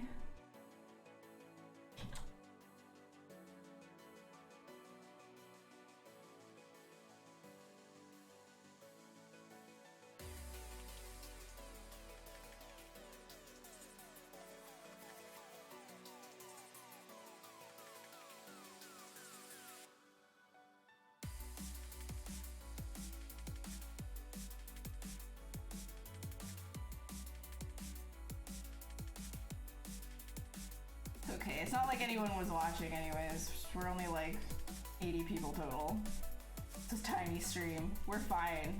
Only 80 of you know how embarrassing I am. It's fine. We're fine. Everything's fine.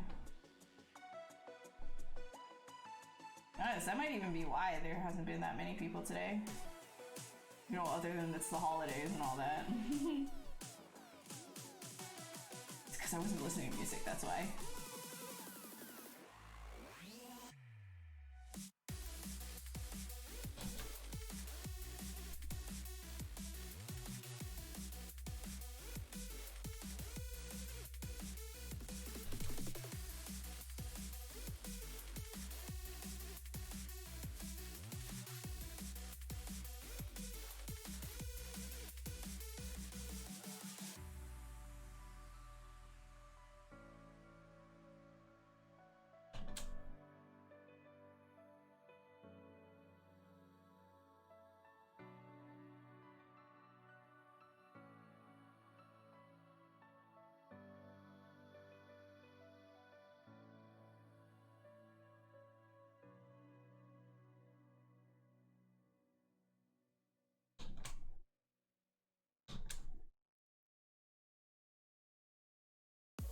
I'm hunger.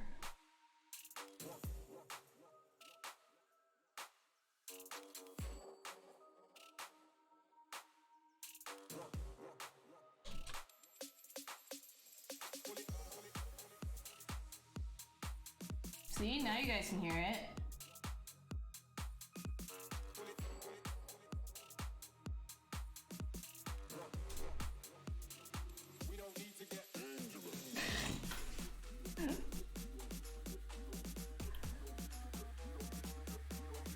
Haha, don't sell yourself short, lol. Lol, aren't you funny? Thanks for the dad joke.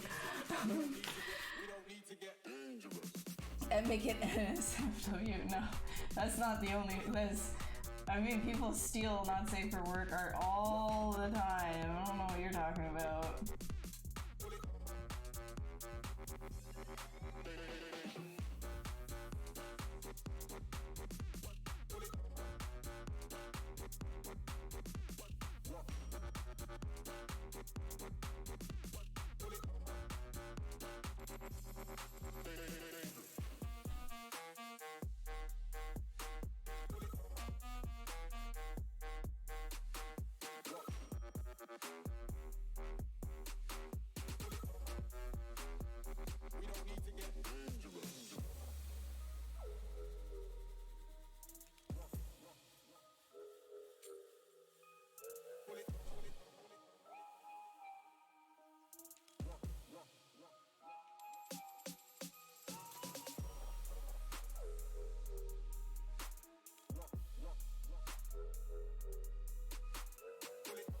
Alright, we're at 10 p.m. I think we're good for now for this. Eat. Alrighty. I'm gonna put this one on the screen. Okay.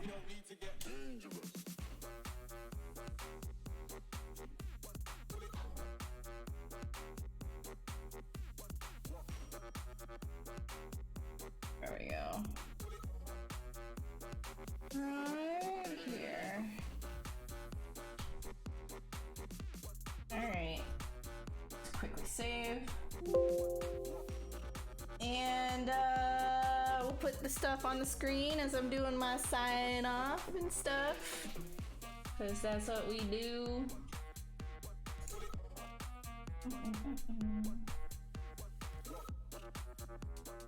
We're gonna put that up. Oh my gosh, are we? We're getting rated. It's okay. I mean, every time I'm about to sign up, that's when Pixo gets rated. That's so funny. Thank you so much for the raid. We're about to like jump off, and I'm not the owner of this channel, so I can't send you guys anywhere else. But in an hour from now, another artist is going to be live on this channel, so feel free to hop back on and check him out. He's really talented and you'll enjoy it. And if for everybody who was watching me, or if anybody joined in now that is interested in what I do, Nikki Coles, thank you so much for the... I'm sorry that we're ending right now. I can't extend it any further. I have a specific schedule, otherwise I would keep streaming, but it's not my channel, so. But thank you guys, welcome, and also goodbye. Sorry. It was good to meet you though. I hope you had a great stream. Yeah, there's the socials. Wait, this way, up there. Follow if you want, or don't, it's cool, but follow Pixelogic for other artists. There's lots of people who stream here, not just me, doing a lot of different kinds of stuff, from stylized things to creature sculpts like me to realistic humans, etc, etc. It's all ZBrush stuff, and they answer questions, do tutorials, all that fun thing. And if you like ZBrush and you haven't tried it yet and you want to try it, there is a free trial for 45 days that you can download on the Pixelogic website. So feel free to check that out as well. Yeah. Suckers that had to come by. Hell yes, dude. Hell yes. I hope I get to see you the next time as well. I'm sorry that we're cutting it short here. CT fan? I hope so too. Alright, good night guys. Have a great rest of your evening and happy whatever. See you.